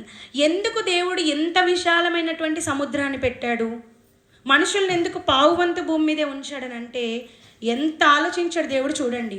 మనిషికి తినడానికి తిండే కాదు, త్రాగడానికి నీరే కాదు, కట్టుకోవడానికి వస్త్రాలే కాదు, ఆఖరికి మన మలినాలు, ఏమంటారు, వేస్ట్, మన బాడీలో నుండి వచ్చే మలినాలు ఉన్నాయా? పొద్దున్న లేవగానే ఇక్కడికి వెళ్తాం మనం, ఇది ఎక్కడికి పోవాలి? వేస్ట్ ఎక్కడికి పోవాలి? మనం విసర్జించే విసర్జ కావ్యాలన్నీ ఏమవ్వాలి? నిజంగా ఎంత ఆలోచించాడు దేవుడు. ఇది ఆలోచిస్తే మీకు అర్థమవుతుంది. ఇవన్నీ కాలువలోకి కదా వెళ్తాయి, గటార్ అంటాం, గటార్లోకి వెళ్తుంది. ఇందుకు ఈ గటార్ అంతా ఎక్కడికి వెళ్తుంది? పెద్ద పెద్ద సముద్రాల్లోకి వెళ్తుంది. ఆ సముద్రాలు ఏం చేస్తున్నాయి? మన నుండి వెళ్ళినటువంటి మలినాలన్నిటినీ శుభ్రం చేస్తున్నాయండి. ఒక తల్లి పొద్దున లేవగానే ఇల్లంతా ఎలాగైతే శుభ్రం చేస్తుందో, తమ పిల్లల బట్టలు మొదలుకొని తమ భర్త బట్టల వరకు అందరివి ఎలాగైతే శుభ్రంగా ఉతికి ఆరేస్తుందో, దేవుడు కూడా ప్రతి ఉదయాన్న లేచేసరికి సూర్యుడు రెడీగా వస్తున్నాడు భూమి మీద ఉన్నటువంటి క్రిములను చంపడానికి, బ్యాక్టీరియాను చంపడానికి. అదేవిధంగా లేచిన మనం వెంటనే రెడీ అయిపోతాం ప్రకృతిని పాడు చేయడానికి. అవునా కదా? ఉదయం లేవగానే మనకేం కావాలి? కాస్త బయటికి వెళ్ళొస్తాను అంటాం, అంతేనా? దొడ్లోకి వెళ్ళొస్తామని అంటాం. ఇంతకీ అక్కడికి నువ్వు వెళ్తున్నావే, మరి ఆ మలినాన్ని ఎవరు శుభ్రం చేయాలి? రోజు పొద్దున మనం ఇంటి ముందైతే మున్సిపాలిటీ వాళ్ళని రప్పించుకుంటున్నాం, బాగుంది. మరి ప్రపంచమంతా ఉన్న మలినాలను ఎవరు తీయాలి? ఆ మున్సిపాలిటీ వాళ్ళు కూడా తీసుకువెళ్ళి ఎక్కడ వేస్తారు? ఇంకో చెత్త దగ్గర వేస్తారు. ఆ చెత్త వెళ్ళి ఇంకో చెత్త, మొత్తానికి పెద్ద చెత్తలన్నీ కలిపి ఎక్కడో కాలువల దగ్గర, అంతేనా? మనకి హుసేన్ సాగర్ అంటారు కదా హైదరాబాద్లో, ఎలా ఉంటుందండి? ఫ్రెష్ వాటర్ ఉంటుందా? హుసేన్ సాగర్ ఎలా ఉంటుంది? అక్కడికి వెళ్ళగానే అబ్బాయి ఎంత ఆహ్లాదంగా ఉంది, ఎంత బ్లూ స్విమ్మింగ్ పూల్ వాటర్ అని అందరూ అందులో దూకుతారా అండి? అక్కడికి వెళ్తేనే భయంకరమైనటువంటి కంపు. ఎందుకంటే అన్ని మలినాలు హైదరాబాద్లో ఎక్కడెక్కడైతే పెద్ద పెద్ద స్టేట్స్ ఉన్నాయో స్టేట్స్ కాదు, జిల్లాలు, ఎక్కడెక్కడ ఉన్న డిస్ట్రిక్ట్స్ అన్నిటివి వచ్చి మలినాలన్నీ ఎక్కడ పడతాయి? ఆ హుసేన్ సాగర్లోనే పడతాయి. అలాగే సోలాపూర్లో కూడా పెద్ద పెద్దవి ఎక్కడెక్కడ ఉన్నవన్నీ కూడా ఇక్కడ ఏదైతే సముద్రం దగ్గరగా ఉందో అందులోకి వెళ్ళిపోతాయండి. అలా వెళుతూ ఉన్నప్పుడు ఆ సముద్రం ఏం చేస్తుందో తెలుసా? ఉప్ప నీరు ఏం చేస్తుందో తెలుసా? మన మలినాలన్నింటినీ వెంటనే ప్యూరిఫై చేస్తుంది. మీ అందరి ఇంట్లో ప్యూరిఫైర్స్ ఉండుంటాయి కదండి. చాలామంది ఇప్పుడు ప్యూరిఫైర్స్ వాడుతున్నారు, ఎందుకంటే నీటిని శుభ్రం చేసుకోవడానికి. మరి దేవుడు ఎంత ఆలోచించి ఇంత పెద్ద ప్యూరిఫైర్ని పెట్టాడు చూడండి. ఎవరైనా ఇది మనిషి చేయగలడా? మనిషి చేతనయ్యే పనేనా ఇది? భూమి ఎంత విశాలంగా ఉందండి. భూమి యొక్క విస్తీర్ణం మనం కొలవాలంటే మన వల్ల కాదండి. అంత విస్తీర్ణమైన భూభాగాన్ని మనిషికి ఇచ్చింది ఎవరు? మనం ఏమంటాం? ఇప్పుడు ఇల్లు ఉందండి, అశోక్ అంకుల్ వెళ్ళిపోయారు అనుకోండి చచ్చిపోయి, సాగరాన్ని ఏమంటాడు? ఇది మా నాన్న కట్టినీళ్ళు నా కోసం అంటాడు. వాళ్ళ కొడుకు ఏమంటాడు? ఇది మా నాన్న కట్టినీళ్ళు, ఇది మా తాతీళ్ళు, ఇలా చెప్పుకుంటూ పోతారు. ఓకే, ఇల్లు అయితే నా తాతది నా నాన్నది అని చెప్తున్నావు, బాగుంది. అసలు భూమి ఎవరిది? అసలు భూమి ఎవరికి ఇచ్చారు? అవునా? మనం కొంచెం స్థలం ఆక్రమించి అమ్మేసుకుంటున్నాం, భూమిని అమ్మేసుకుంటున్నాం. ఇంతకీ భూమి నీకు ఎవరిచ్చారు? అసలు భూమి మీద నువ్వు ఎలా బ్రతుకుతున్నావు? ఈ భూమి మీద సమస్త వనరులు నీకు ఎవరిచ్చారు? ఎప్పుడైనా మనుషులు ఆలోచిస్తారా అండి? అసలు ఈ ఆలోచనలే మనకు ఉండవు. ఎంతసేపు మన అప్పులు, మన పిల్లల చదువులు, మన భర్త టెన్షన్, అంతేనా కదా? మన అత్తమామల గోలే, ఇదే మన జీవితం అంతానండి. ఇదే మన జీవితం అయిపోతే ఇందుకేనా మనం పుట్టింది? ఇందుకేనా ఇంత విశాలమైనటువంటి ప్రకృతిని దేవుడు మనకిచ్చింది? ఇందుకేనా ప్రతి ఉదయాన్న సూర్యుని ఉదయింపజేస్తుంది? ఇందుకేనా మనం త్రాగడానికి ప్రతినిత్యము ఓ నీరునిస్తుంది? ఇకపోతే తిండి ఇవన్నీ పక్కన పెడితే, తిండి లేకుండా 1 రోజు 2 రోజులు ఉండగలం, నీరు లేకుండా ఒక 2-3 రోజులు ఉండగలం, గాలి లేకుండా మనుషులు కనీసం 5 నిమిషాలని బ్రతకగలరండి. ఏదో ఒకసారి అందరూ ముక్కు మూసుకుని 5 నిమిషాలు కూర్చోండి, ఇక్కడ మొత్తం అందరూ శవాలం అయిపోతుంది, ఇదే శ్మశానం అయిపోతుంది, అంతేనా కాదా? అంటే 5 నిమిషాలు కూడా గాలి లేకుండా మనిషి బ్రతకలేడు. మరి గాలిని ఇస్తుంది ఎవరండి? మనిషి చేశాడా దీన్ని కూడా? చాలాసార్లు మనిషి దగ్గర మనకు నాకు ఎస్పెషల్లీ నచ్చలేదు ఏంటంటే, దేవుని వాక్యం నేర్చుకున్న దానిగా నాకు కొన్ని విషయాలు అసలు నచ్చవండి మనుషుల దగ్గర. ఏంటంటే ఎంతసేపు నా కష్టం అంటాడు. నా కష్టం, నేను సంపాదించా, నేను కష్టపడి పెంచా, అర్థమవుతుందా? నేను కష్టపడి కన్నా కట్టుకున్నా, నేను పెంచా. నువ్వు కష్టపడ్డావా? నీకు కష్టపడడానికి, చెమట ఓర్చడానికి నీకు ఆరోగ్యం ఇచ్చింది ఎవరు? నీకు ఊపిరిస్తుంది ఎవరు? నీకు తిండినిచ్చింది ఎవరు? అవి వదిలేసావా? ఒకరి దగ్గర అప్పు తీసుకుంటామండి, 10,000 అప్పు తీసుకుంటాం. 10,000 తిరిగి ఇచ్చినప్పుడు వాళ్ళు ఏమడుగుతారు? మనకి 5 నెలల దాకా ఇవ్వలేదు, 5 నెలల తర్వాత ఇచ్చాం. 10,000 ఇస్తే సరిపోతుందా దానికి? దాంతోపాటు ఏమి ఇవ్వాలి చెప్పండి? ఏమి ఇవ్వాలి? వడ్డీ వ్యాపారాలు చాలామంది బాగుపడతారు, ఎందుకంటే వడ్డీ వస్తుంది కాబట్టి. నెల ఇచ్చిన 10,000కి వాళ్ళు ఇంకా డేట్ దాటే కొద్దీ మనకు వడ్డీ పెరుగుతూనే ఉంటుంది, అవునా కదా? మనిషిగా మనకే ఒకరికి ఏదైనా ఇస్తే దాని నుండి ఇంకా అధికం కోరుకుంటాం కదా మనం. మరి దేవుడు మనిషికి ఇంత విశాలమైన విషయం ఇచ్చి ఏమి కోరలేదంటారా? ఏమి అడగడంటారా? నా కష్టం. నిజమే, నీ కష్టమే. మనిషి దగ్గర నువ్వు 10,000 ఇస్తే తిరిగి వడ్డీ అడుగుతున్నావు. నీ కష్టం ఓకే, 10,000 వచ్చేసింది. మరి నీలో ఊపిరిస్తుంది గాలిని నేను ముక్కులోకి పంపిస్తుంది, నీ ఊపిరితిత్తులు పనిచేసేలా చేస్తుంది, నీ గుండె కొట్టుకునేలా చేస్తుంది, నీకు శక్తి, తిన్న ఆహారం శక్తిగా మారుతుందటండి. మనం తిన్న ఆహారం ఉందా? చపాతి తింటామా? కూరగాయలు తింటామా? ఇందులోంచి విటమిన్స్ అన్నీ మన బాడీలోకి వెళ్తున్నాయి. ఎలా వెళ్తుంది? అది ఆశ్చర్యం. చెప్పగలరండి ఎవరైనా? మనం తిండి నములుతున్నాం, పడుకుంటాం వెళ్ళిపోయి, కానీ కడుపులోకి వెళ్ళిన అవి రక్తంగా మారుతుంది, రక్తంలో శక్తిగా మారుతుంది. ఆ శక్తిలో నుండి విటమిన్స్ అన్నీ కూడా కన్నుకు వెళ్ళిపోతుంది, జుట్టుకు వెళ్ళిపోతుంది, ఎముకలకు వెళ్ళిపోతుంది. అందుకే చిన్నపిల్లలు తినలేనప్పుడు ఏమంటారు మీరు? ఒరే తింటేనే నీ ఆరోగ్యం బాగుపడేది అంటారు. అంటే నువ్వు పెడుతున్న ముద్ద కడుపులోకి వెళ్ళి శక్తిగా ఎలా మారుతుంది? మళ్ళీ పొద్దున్న లేవగానే మలినం బయటకు వచ్చేస్తుంది, కానీ తిన్న దానిలో ఉండే శక్తిని ఎలా అబ్జర్వ్ చేస్తుంది బాడీ? అది ఆలోచిస్తున్నారండి ఎవరైనా? కానీ ఈజీగా ఏమంటారు? నా కష్టం, నేను కష్టపడి చెమటోర్చి సంపాదించాను అంటారు. లేదండి, ఎప్పుడు దయచేసి ఈ పదాలు వాడకండి. మీ కష్టమే, కానీ ఆ కష్టం మీరు పడడానికి దాని వెనుక ఉన్న శక్తిని మనం గుర్తించాలి. ఎవరు ఆ శక్తి? ఈ చెమట వస్తుంది అంటే దేహం బ్రతకాలి. శవానికి చెమట పడుతుందా అండి? శవానికి చెమట పడుతుందా? శవం ఎలా అయిపోతుందో తెలుసా అండి? ఎవరైనా ఇప్పుడు చచ్చిపోయిన బాడీని పడుకోబెట్టామనుకోండి, ఆయన ముట్టుకొని చూడండి, కూల్ చల్లగా అయిపోతుంది. చెమట ఎవరికో తెలుసా? రక్తం మరిగే వారికే. ఇప్పుడు నేను మీతో మాట్లాడుతున్నానా, నాకు చెమట పడుతుంది, ఎందుకంటే ఖర్చు అవుతుంది, రక్తం వేడెక్కుతుంది. నేను మాట్లాడుతున్నాను. నడిచిన వారికి, పరిగెత్తే వారికి, పొద్దున జాగింగ్ చేస్తారా, ఎన్ని చెమటలు వస్తాయండి? అంటే ఊపిరున్న వారికే చెమట. కానీ మనం ఎంత ఈజీగా చెమట గురించి చెప్తాం. నేను చెమటోర్చి కష్టపడ్డాను. అబ్బా, ఎంత మంచిగా చెప్పావయ్యా నువ్వు, చెమట ఓర్చావా? ఇంతకు చెమట ఓర్చేలా నీ దేహంలో ప్రాణాన్ని పెట్టింది ఎవరు? నీ ప్రాణం నిలబడాలంటే నీకు శక్తిని అన్నం ద్వారా ఇస్తుంది ఎవరు? నీకు శక్తిగా అన్నం మారాలంటే ఆ అన్నాన్ని ఇస్తుంది ఎవరు? ఆ అన్నం పండాలంటే నేలకు నీరుని అందిస్తుంది ఎవరు? ఇన్ని ఆలోచిస్తున్నారా మనుషులు ఎప్పుడైనా? ఏమనంటే ఏమంటారు తెలుసా? క్రైస్తవులు అండి, మతం అండి, వద్దండి, అక్కడికి వెళ్ళొద్దండి, అదేదో మత ప్రచారం అండి, వాళ్ళు చేసుకొనివ్వండి అంటారు. ఏమండి, ఒకటి ఆలోచించండి, క్రైస్తవ్యం మతం కాదు. క్రైస్తవ్యం జీవిత సత్యాలు నేర్పే మార్గం. ఏంటండి? జీవిత సత్యాలు. పుట్టుక నుండి చావు వరకు మనిషి అన్నీ నేర్చుకున్నాడు.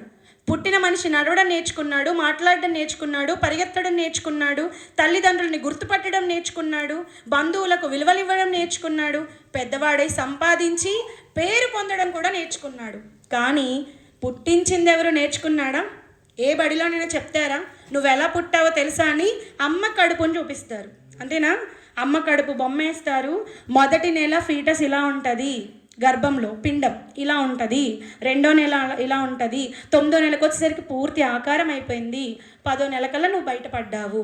ఇదే కదా స్కూల్లో చెప్తారు. సరే, ఇంతకు తల్లి గర్భంలో రాకముందు నీ ఆకారం ఏంటి చెప్తారండి? ఎవరైనా చెప్తారా?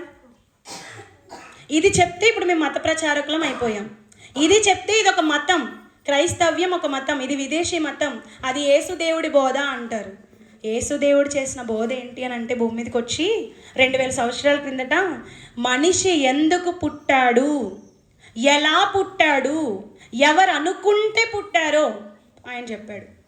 మనం అనుకుంటాం మా అమ్మ నాన్న అనుకున్నారండి. మొదట అదే కదా నేను ప్రశ్నించాను మిమ్మల్ని.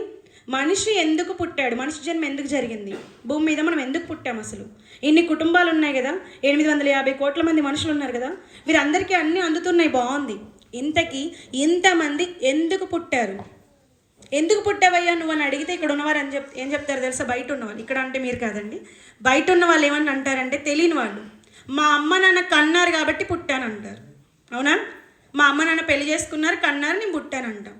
లేదంటే మా అమ్మ నాన్నల వంశాన్ని, మా నాన్న వంశాన్ని నిలబెట్టడానికి నేను పుట్టాను అంటారు. అంతేనా చెప్తారు?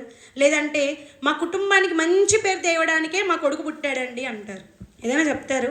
ఎందుకు పుట్టావయ్యా అంటే చాలా రకాలైనటువంటి కారణాలు చెప్తారు. కానీ ఎందుకు పుట్టావంటే అసలైన విషయం చెప్పరండి. ఎందుకు పుట్టామో తెలుసా? పుట్టించిన ఆయనే చెప్పాడు. ఏమని చెప్పాడంటే, ఎఫెసీ పత్రిక చూడండి. ఎఫెసీలకు రాసిన పత్రిక 2వ అధ్యాయం 10వ వచనం. ఎఫెసీలకు రాసిన పత్రిక 2వ అధ్యాయం 10వ వచనం. మరియు వాటి యందు మనము నడుచుకొనవలెనని దేవుడు ముందుగా సిద్ధపరిచిన సత్క్రియలు చేయుటకై మనము క్రీస్తు యేసునందు సృష్టింపబడిన వారమై ఆయన చేసిన పని అయి ఉన్నాము. మనం ఎవరమునంటే దేవుడు చేసుకున్న పనట. మనం ఎవరం? దేవుడు సర్వేశ్వరుడు, సృష్టికర్త, శక్తి, విశ్వాన్ని నడిపించే ఆ శక్తి, సూర్యుని ఉదయింపజేస్తున్న శక్తి, విత్తనాలు విత్తగానే నీరు పెట్టగానే మొలిపిస్తున్నాడే మనం తినడానికి ధాన్యాలు, ఆ మొలిపించే ఆ శక్తి ఏమంటున్నాడంటే ఇవన్నీ మీకోసమైతే మీరెవరి కోసమో తెలుసా? మనుషులుగా మీరు నా కోసం నేను చేసుకున్న పని. అర్థమైందండి? మనం ఒక కోడిని కొనుక్కున్నాం అనుకోండి, ఆ కోడిని ఏం చేస్తాం? పెంచుతాం, దానికి గింజలు వేస్తాం, అది మంచి పుష్టి పట్టిన తర్వాత ఏమంటాం? కోసుకొని తినేద్దాం, దాన్ని ఫ్రై చేసేయండి, బిర్యానీ చేసేయండి అని అంటాం. అప్పుడు ఎవరైనా అదేటండి తప్పు కదండి, కోడిని ఎందుకండి కోసేస్తున్నారని అడిగారు అనుకోండి, ఏమంటాం? అది నా కోడి, నేను పెంచిన కోడి, నా ఇష్టం అని అంటారా లేదా? అంటే మన వస్తువులపై మనకు ఎలాగైతే హక్కు ఉంటుందో, మన వస్తువులపై మనకు ఎలాగైతే నా ఇష్టం నేను ఏదైనా చేస్తానని అంటామో, దేవుడు కూడా సర్వ మానవాళిని నా సొత్తు అంటున్నాడు. ఈ విషయం తెలియక మనం ఏమంటామంటే నా భర్త నా సొత్తు, నా భార్య నా సొత్తు, నా పిల్లలు నా సొత్తు అంటారు. ఇది జస్ట్ మాటల వరకే చెల్లుతుందండి. నిజంగా ఏ భార్య అయినా నా భర్తే నా సొత్తు అన్నది అనుకోండి, భర్త రేపే చచ్చిపోయి వెళ్ళిపోయాడు అనుకోండి, ఏమైపోయింది సొత్తు? నీ దగ్గర ఉండాలిగా నీ సొత్తు, ఎందుకు శ్మశానానికి వెళ్ళింది నీ సొత్తు? చెప్తారు ఎవరైనా? అంటే నీ సొత్తు కాదది, నువ్వు అలా భ్రమపడుతున్నావు అంతే. నా సొత్తు, నా పిల్లలే నా సొత్తు, నా పిల్లలే నా బంగారం, నా వజ్రాల మూట, ఇంకేవో చెప్తారు కదా, నా ప్రాణం, నా పంచప్రాణాలు అంటారు. మరి ఎందుకు పిల్ల పెళ్లి చేసుకొని అత్తారింటికి వెళ్ళిపోయింది? మరి ఎందుకు కుమారుడు పెళ్లి చేసుకొని వేరుపడి వేరే కాపురం పెట్టేశాడు, నిన్ను వదిలేశాడు? అంటే భూమి మీద తల్లైనా తండ్రైనా, భర్త అయినా భార్య అయినా, పిల్లలైనా అత్తమావలైనా ఏ బంధము కూడా మన సొత్తు కాదు. మనుషులందరూ ఎవరి సొత్తు అంటే పరలోకమందున్న ఆ తండ్రి సొత్తు. అందుకే ఆయన ఏమన్నాడు? మీరు నేను చేసుకున్న పని. ఎవరమటండి? మనం దేవుడు చేసుకున్న పని. కనుక దేవుడు మనల్ని తనకిష్టమైనట్టుగా ఉండమని చెప్తున్నాడు. ఇందులో తప్ప న్యాయమా? ఇది న్యాయమా తప్ప చెప్పండి? న్యాయమా అన్యాయమా చెప్పండి? మీరు పెంచుకునే ఒక కుక్క అయినా, ఒక పిల్లైనా, ఒక మేకైనా ఏం చేయాలి? అది మీరు పెంచుతున్నారు కాబట్టి మీ మాట వినాలి, అవునా కదా? మీ మాట వినకపోతే ఏం చేస్తారు? ఇక్కడ కూడా స్వీటీ అని ఒకటి ఉందండి, అంకుల్ వాళ్ళది. ఇంట్లోకి వచ్చిందంటే గట్టి గసరంటే వెంటనే తోక ముడుచుకొని వెళ్ళిపోతుంది. ఎందుకంటే యజమానుడు నేను మాట వినాలి, దానికి ఉంది, ఆ బుద్ధి దానికి ఉంది, అంతేనా కదా? మనం కూడా ఏమనుకుంటాం? నేను పెంచే లేదా నా దగ్గరున్న వస్తువులపై నాకు హక్కు ఉంది, అది నా మాట వినాలి. ఎందుకండి? మీ పిల్లల గురించి ఆలోచించండి, పెంచే వరకు ఎందుకులేండి. మీరు కన్నా మీ పిల్లల గురించి ఏమనుకుంటారు? వారు నా మాట వినాలి. వినకపోతే ఏం చేస్తారు? బెల్ట్ తీస్తారు. వినకపోతే ఏం చేస్తారు? చపాతీ కర్ర తీస్తారు. చేతిలో గంట ఉందనుకోండి, వంట చేస్తున్నప్పుడు గంట పట్టుకొని పరిగెడతారు. తలదూతున్నప్పుడు దువ్వెన ఉందని దువ్వెనతో పడపడ వేసేస్తారు. ఎందుకు? మీరు కన్నారు కనుక, మీరు పెంచుతున్నారు కాబట్టి, మీరు అన్ని వాళ్ళకి వసతులు ఇస్తున్నారు కాబట్టి మీ మాట వారు వినాలి అనుకుంటారు. ఇది ధర్మం అయితే మనకు కూడా ఈరోజు పోషించే తండ్రి ఒకడు ఉన్నాడు, మనల్ని కన్న తండ్రి ఒకడు ఉన్నాడు, మనల్ని కావాలని కోరి చేసుకున్న దేవుడు ఒక ఆయన ఉన్నాడు. ఆయనే పరమందు ఉన్నాడు. అంటే ఈ లోకంలో కాదు, ఇంకొక లోకంలో, స్వర్గం అంటామే, అందులో ఉన్నాడు ఆయన. ఇప్పుడు ఆయన కూడా ఏం చేస్తున్నాడు తెలుసా? నేను కన్న పిల్లలు, నేను పెంచుతున్న పిల్లలు, నేను పోషిస్తున్న పిల్లలు, నా ద్వారా పెరుగుతున్న వీరంతా నా మాట వినాలి. ఇదేనండి దేవుడు చేసిన శాసనం. సకల మానవ కోటికి దేవుడు రాసిన విధి ఏంటంటే నా ఆజ్ఞలు మీరు పాటించాలంతే. పాటించనంటారా? మీకు బంధకాలేం వేయరు, మీకు మెడలో చేనేసేం లాక్కురాడు. దేవుడు వదిలేశాడు, మనుషులందరినీ స్వతంత్రులుగా వదిలేశాడు. జీవ మార్గం, మరణ మార్గం రెండు మన ముందు పెట్టాడు. ఇది నా మాట వింటే, నా మాట వింటే మీరు బాగుపడతారు, నా మాట వినకపోతే మీరు చెడిపోతారు. రెండు పెట్టాడు ముందు. మనుషులు ఎవరినైనా బంధించలేదు. దేవుడు అనుకుంటే ఒక్కసారి ఆలోచించండి జాగ్రత్తగా. ముగిస్తాను, 5 నిమిషాలండి, ఎక్కువసేపు టైం తీసుకోను, ముగిస్తాను. మీకు అర్థం అవ్వాలని ఇంత బాధపడుతూ చెప్తున్నాను నేను. ఒకవేళ దేవుడు అనుకుంటే, ఇంత సృష్టిని చేసిన దేవుడికి మనుషుల ఊపిరి తీయడం, మాట వినకుండా దుర్మార్గంగా తిరుగుతున్న వారి ఊపిరి తీయడం ఆయనకి ఎంత పని అండి? క్షణం చాలదు ఆయనకి, అవునా? భూమిని భస్మం చేయడానికి, భూమి మీద ఉన్న మనుషుల ఊపిరి తీయడానికి ఆయనకి క్షణం పట్టదు. ఆయన అనుకుంటే చాలు, మనుషుల ఊపిరి అంతా కూడా భూమి మీద ఏమంటాడంటే, యోబు గారు మాట్లాడుతూ జీవాత్మ నశించిపోతుంది ప్రభువా అంటాడు. జీవాత్మ అంటే భూమి మీద ఉన్న జీవమంతా మాడిపోద్దండి దేవుడు అనుకుంటే. కానీ దేవుడు మనుషులెవ్వరికి కూడా సంకెళ్ళు వేసి మెడకు చైన్ వేసి నన్ను నమ్మండి రండి అని పిలవట్లేదండి. ఎంత మంచి దేవుడు అండి. మనమైతే మన మాట వినకపోతే పిల్లల్ని కొడుతూ ఉన్నాం, కానీ దేవుడు కనీసం కొట్టడానికి కూడా ఇష్టపడట్లేదు. ఇంకా ఎదురు చూస్తున్నాడు. ఎలా ఎదురు చూస్తున్నాడంటే దీర్ఘశాంతంతో. ఆయన ఎవరో తెలుసా? నిజంగా ఇప్పుడు మేము నమ్ముతున్న దేవుడు ఎవరు అని అంటే మనందరి దేవుడు అండి. మీరు అనుకోవచ్చు మీ దేవుడు అని. మా దేవుడు మీ దేవుడు అసలు కానీ మీ మా అనే పదాలు తీసేయండి. దేవుడు, శక్తి, సృష్టికర్త, సర్వేశ్వరుడు. ఆయన కోరుకున్నది ఏంటి అని అంటే నా పిల్లలందరూ నా మాట వినాలి. నేను చేశానుగా, నేను భూమిని ఇచ్చానుగా, నేను నీరుని ఇచ్చానుగా, మీకు కావాల్సిన సమస్తాన్ని ఇచ్చానుగా, మీరు చేయాల్సింది ఒకే ఒకటి ఏంటంటే నేను చెప్పిన మాట వినండి. ఇంతకీ దేవుడు మాట చెబితే చెడిపోమని చెప్తాడా, బాగుపడమని చెప్తాడా? ఏ తల్లిదండ్రులైనా తమ పిల్లలకి అన్నీ ఇచ్చి బాగుపడండి అంటారా, చెడిపోండి అంటారా? చెప్పండి. బాగుపడాలని కదా. తల్లిదండ్రుల బాధ అంతా ఏంటి? నా కొడుకు త్వరగా బాగుపడాలి, మంచి స్థాయికి రావాలి, ఇదే కదండి. మరి మనకు కూడా దేవుడు తండ్రి అనుకుంటే ఆయన అదే కోరుకుంటున్నాడు. నేను మీకు దేవుడు కాదు, తండ్రి. ఆయన మనకు చెప్పిన బంధం ఏంటి అని అంటే దేవుడు వద్దు. దేవుడు అంటే చాలా దూరంగా ఉంది, ఎక్కడో దేవాలయాల్లో ఉండాలి. నేను దేవుడు అంటే తీసుకెళ్ళి ఎక్కడో గుడిలో, ఎక్కడ చర్చిలో, ఎక్కడో మసీదులో నేను ఉండాలి. నన్ను దేవుడు అనకండి. తండ్రి అంటే ప్రతి ఇంట్లో ఉంటాడుగా తండ్రి, అయితే నన్ను తండ్రి అని పిలవండి. అంటే ఆయన మనసు ఏంటినంటే దేవుడిగా చేస్తే ఎక్కడో ఉండాలి, చర్చిలోనే ఉండాలి, గుడిలోనే ఉండాలి. వద్దండి, నన్ను దేవుడిగా చేయకండి, నన్ను తండ్రిగానే గుర్తించండి. అందుకే యేసుక్రీస్తు వారు భూమి మీదకి వచ్చినప్పుడు ఏమంటారు తెలుసా? తండ్రి, తండ్రి, తండ్రి, పరలోకమందున్న మా తండ్రి అదేనా అంటాడు. ఆకాశం వైపు కళ్ళెత్తి తండ్రి అని పిలిచాడు. అంటే మనకు దేవుడు ఎలా పరిచయం అవ్వాలనుకుంటున్నాడంటే మీరంతా నా పిల్లలు. పిల్లలకు ఏ తండ్రి అయినా ద్రోహం చేస్తాడా? తండ్రి మంచి చేయాలనుకుంటాడు. ఎలా ఆయన మంచి చేయాలనుకున్నాడంటే మంచి ఆజ్ఞలు, మంచి విధి విధానాలు, మంచి వరుసలు, వావి వరుసలు అంటారు కదండి. ఈరోజు మనం ఇంత చక్కగా బ్రతుకుతున్నామంటే మనలో వావి వరుసలు ఉన్నాయి, అవునా? తండ్రి తండ్రిగానే ఉండాలి, అన్న అన్నగానే ఉండాలి, చెల్లి చెల్లిగానే ఉండాలి, భర్త భర్తగానే ఉండాలి. లేదు, భర్త లేడు, తండ్రి లేడు, ఏ ఇష్టం వచ్చినట్టు అసలు వావి వరుసలు లేకుండా ఉన్నాయి. అసలు లోకంలో మనం బ్రతకగలమా? చెప్పండి, బ్రతకగలమా? అంటే ఒక క్రమం, అది దేవుడు పెట్టిన ఆజ్ఞనండి. దేవుడు పాత నిబంధన, మనం ఈ బైబిల్ ఉందండి, ఇదేదో గ్రంథం అనుకోకండి. మనుషులు ఎలా బ్రతకాలో దేవుడు చెప్పిన మాటలే ఉన్నాయి ఇందులో. దేవుడిచ్చిన మాటలు ఏంటి, ఎలా చెప్తాడు, దేవుడు ఎలా మాట్లాడతాడు, ఆయన ఆజ్ఞలు ఎలా వినాలంటే ఇవి ఇందులో ఉన్నాయండి. ఏంటి ఆజ్ఞలు అంటే చెడిపోమని కాదు, కానీ మంచిగా బ్రతకండి, బ్రతకండి చావకండి, బ్రతకండి చావకండి, ఇదేనండి దేవుని బాధ. కానీ భూమి మీద బ్రతుకుతున్న వారందరూ కూడా ఏదో ఒక రోజు ఏం చేయాలి చెప్పండి? ఏం చేయాలి? భూమిని వదిలిపెట్టి వెళ్ళిపోవాలి.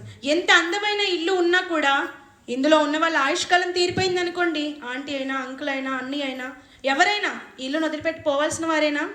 ఇలా మాట్లాడితే మీరు ఏమంటారు? అయ్యో అపశకునం అండి, మరణం గురించి మాట్లాడకండి, ఎందుకండి శుభ సమయంలో అలా మాట్లాడతారు అంటారు. కానీ నిజానికి సమయంలో మాట్లాడాల్సిందే అది. పుట్టినప్పుడు అన్నీ తెలుసుకుంటున్నాం, కానీ చచ్చిపోయిన తర్వాత ఏమవుతుందో మనకు తెలియకుండా పోయిందండి. కానీ తప్పకుండా ప్రతి ఒక్కరు చావాలి, అవునా కదా?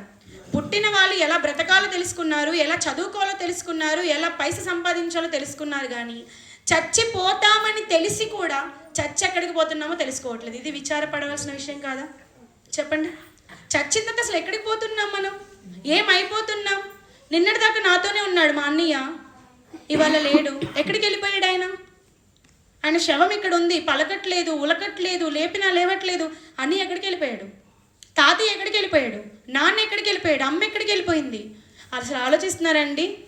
చచ్చిన రోజు ఏడుస్తాం అంతే, రెండో రోజు ఏడుస్తాం, మహా అయితే వారం ఏడుస్తాం. బాగా ప్రేమ ఉంటే సంవత్సరం అంతా భారీ ఏడవచ్చు.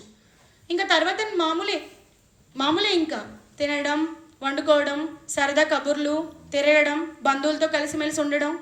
మరి చచ్చిపోయినాడు ఏమైపోయాడు? చచ్చిపోయిన ఆమె ఏమైపోయింది? ఎవరైనా కనీసం మనసును పెడుతున్నారా? అయ్యో అతను వెళ్ళిపోయాడే, ఇప్పుడు నేను కూడా నా ఆయుష్కాలం కూడా దగ్గర పడుతుంది, ఎప్పుడు చచ్చిపోతామో తెలియదు. ఇప్పుడు చావడానికి వయసే అయిపోక్కర్లేదు, అవునా?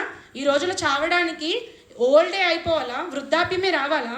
60-70 ఏళ్ళు వస్తేనే చస్తామా? చిన్నపిల్లలైనా చచ్చిపోతున్నారు, గుండాగి చచ్చిపోతాం, బయటికి అడుగు పెట్టగానే ఏదో యాక్సిడెంట్లో చచ్చిపోతాం. అంటే చావు అనేది ఒక లెక్క ప్రకారం వచ్చేది కాదు, ఇంత ఆయుష్కాలమే అనేది కాదు. ఎప్పుడైనా చావు రావచ్చు. మరి చచ్చిపోతామని తెలుసు, ఎలా అయినా చచ్చిపోతామని ఎన్నో వార్తల్లో మనం చూస్తున్నామా లేదా? ఫ్లైట్లో వెళ్ళినా కూడా సేఫ్టీ లేదు, ట్రైన్లో వెళ్ళినా కూడా సేఫ్టీ లేదు. ట్రైన్ మీదకి ట్రైన్ ఎక్కేస్తుంది, ఫ్లైట్ ఏమో బిల్డింగ్లోకి దూసుకొని వెళ్ళిపోతుంది. చూస్తున్నారు కదా వార్తలు, అందరూ చూస్తున్నారా లేదా? ఒకరిద్దరు కాదు, ఏకంగా వందల ప్రాణాలే పోతున్నాయి మన కళ్ళ ముందు. ఇకపోతే బయటికి వెళ్తే దొంగల భయం, ఆడపిల్లలైతే ఎంతోమంది రేపిస్టుల గురించి భయం. అసలు ఎక్కడా మనకు సేఫ్టీ లేదండి, మన ప్రాణం మీద మనకు అసలు గ్యారంటీయే లేదండి. మరి చచ్చిపోతామని తెలుసుకున్న మనం చచ్చి ఎక్కడికి పోతామో తెలుసుకుంటున్నామా? ఆలోచించండి, తెలుసుకుంటున్నామా అండి? పుట్టేవాళ్ళు కడుపులో ఉన్న బిడ్డ భూమి మీదకి వస్తాడని తెలుసు, కానీ పుట్టిన బిడ్డ చచ్చిపోతే ఎక్కడికి వెళ్తున్నాడు? అసలు ఈజీగా అనిస్తాం గాల్లో కలిసిపోయాడండి అని. గాల్లో కలవడానిక ఇంత సృష్టిని దేవుడు చేసింది? గాల్లో కలిసిపోవడానికి, దయ్యాలుగా మారడానిక ఇంత విశాలమైనటువంటి అందమైన ప్రపంచాన్ని దేవుడు మనకిచ్చింది? కాదండి. సర్వోన్నతుడు ఉన్నాడు, సర్వేశ్వరుడు ఉన్నాడు అని నమ్మితే ఆయన మన మీద ప్రేమతో ఇది ఇచ్చాడు. ఇదంతా చూస్తున్నప్పుడు ఆయన ఇచ్చాడని నమ్మాలి. ఆయన ఇచ్చినందుకు ఏం అడుగుతున్నాడో తెలుసుకోవాలి.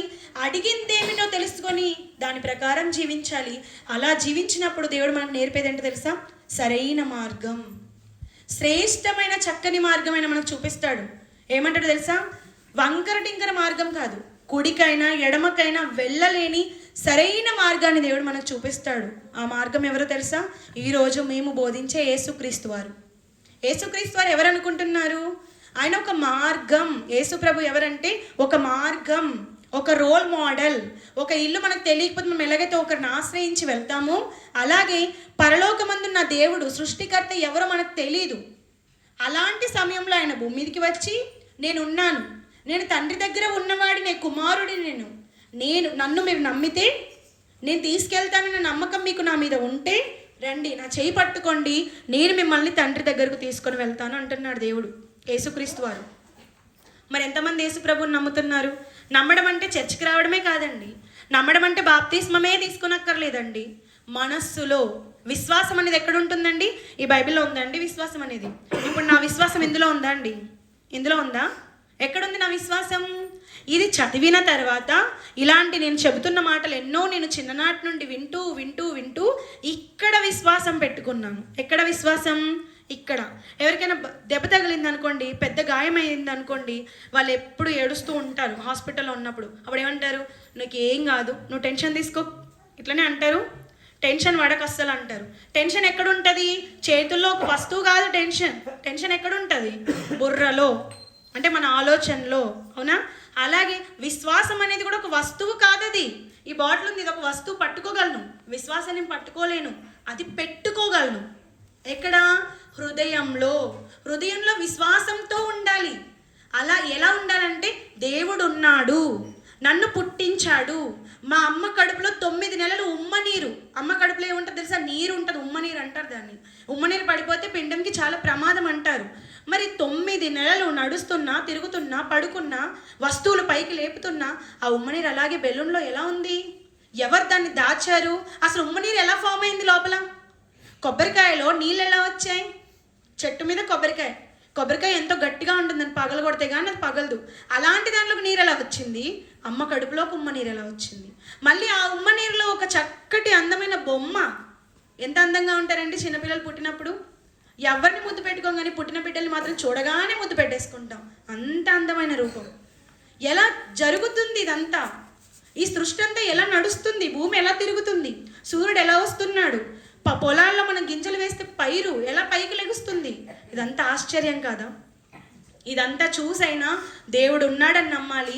ఆ దేవుడు నిజమైన దేవుడు అని మీరు నమ్మితే ఆ దేవుని దగ్గరికి చచ్చిపోయిన తర్వాత వెళ్ళాలి అనుకోవాలండి. ఎవరు అనుకుంటారు అలా? పోతే పోనీ, పాపమో పుణ్యమో ఏదైతే అది నాకు నచ్చింది చేసేస్తా, చచ్చిన తర్వాత ఏముందో ఎవడు చూసి వచ్చాడు అంటాం. ఈజీగా ఒక మాట అనేస్తాం. చచ్చిన తర్వాత ఏముందో ఎవడికి చూసి వచ్చాడు? ఎవరికి తెలుసు? చచ్చిన తర్వాత ఆ సంగతి అప్పుడు చూసుకుందాం అంటారు. అందుకే కదా ఏ పాట రాశారు? చస్తే ఏ గొడవ లేదు, చస్తే ఏ బాధ లేదు అంట. చూసొచ్చాడా పాట రాసినోడు? చెప్పండి. డాన్స్ చేసిన యాక్టర్ చూసొచ్చాడా చస్తే ఎలా ఉంటుందో? పుడితే కానీ తెలియలేదు ఈ లోకం ఉందని, అవునా కదా? మనం పుట్టినంత వరకు మనకు తెలుసా ఈ లోకం ఉందని? అమ్మ కడుపులో మనకు తెలుసా ఈ లోకం ఉందని? ఇంత అందమైన ప్రపంచం ఉందని తెలుసా? అంత ఎందుకండి, ఇప్పుడు పాప ఉందా? ఏంజల్ పాప ఏదండి, చిన్న పాప ఏంజల్ అక్కడ ఉంటుంది చూడండి. ఆ పాపకి ఇప్పటికీ లోకం తెలీదు. తెలుసా పాపకి లోకం? అన్నీ ఇప్పుడు అలవాటు చేస్తారు. పలానా వస్తువు ఇది, పలానా వస్తువు ఇది, ఇక్కడికి వెళ్తే ఇలా ఉంటుంది, మామయ్య అత్తయ్య ఇప్పుడు కదా చెప్తున్నారు ఆ పాపకి. అంటే పుట్టి లోకాన్ని చూస్తేనే కానీ లోకం ఉందని తెలియలేదు. అలాగే చచ్చి అక్కడికి వెళితేనే కానీ అక్కడ ఏముందో మనకు తెలియదు. కానీ దేవుడు ఏం చేశాడంటే, ఎంత ప్రేమించాడంటే చచ్చిన తర్వాత మీరు తెలుసుకోకూడదు. భూమి మీద ఉండగానే మీకు ఎంత తెలివినిచ్చానంటే సకల జీవరాశుల కంటే శ్రేష్ఠుడిగా చేశాను. ఎంత శ్రేష్ఠుడంటే ఒక జీవరాశికి మంచి చెడులు తెలీదు, విచక్షణ జ్ఞానం ఉండదు. కుక్కలు ఉన్నాయనుకోండి రోడ్డు మీద, వాటికి ఇల్లు ఒక జాగలు అదేం ఉండదండి. దాని విచక్షణ ఉంటుందా? కుక్కలకి పందులకి ఉండదు. వీళ్ళ దగ్గరికి వెళ్ళాలి, వీళ్ళ దగ్గరికి వెళ్ళకూడదు, వీళ్ళని కరవాలి, అది ఉంటుందా అండి? ఉండదు. దానికి పిచ్చి వస్తే ఎలా పడితే అలా చేసేస్తుంది. విచక్షణ ఉండదు జీవరాశులకి. కానీ అందులో కూడా దేవుడు మనకు పాఠం నేర్పించేవిగా పెట్టాడు. సృష్టిలో అన్నీ కూడా మనకు పాఠం నేర్పుతాయి. అన్నిటికంటే శ్రేష్ఠుడుగా దేవుడు ఎవరిని చేశాడు? మనిషిని. ఏ కుక్క తన కోసం సైకిల్ తయారు చేసుకోలేదు, ఏ మంకీ ఏమంటారు కోతి దానికోసం విమానం కనిపెట్టుకోలేదు. కానీ మనిషి మాత్రం వెళ్ళడానికి సైకిల్ దగ్గర నుండి విమానం వరకు ప్రతీది కనిపెట్టాడా లేదా? ఎంత నాలెడ్జ్ ఇచ్చాడు దేవుడు.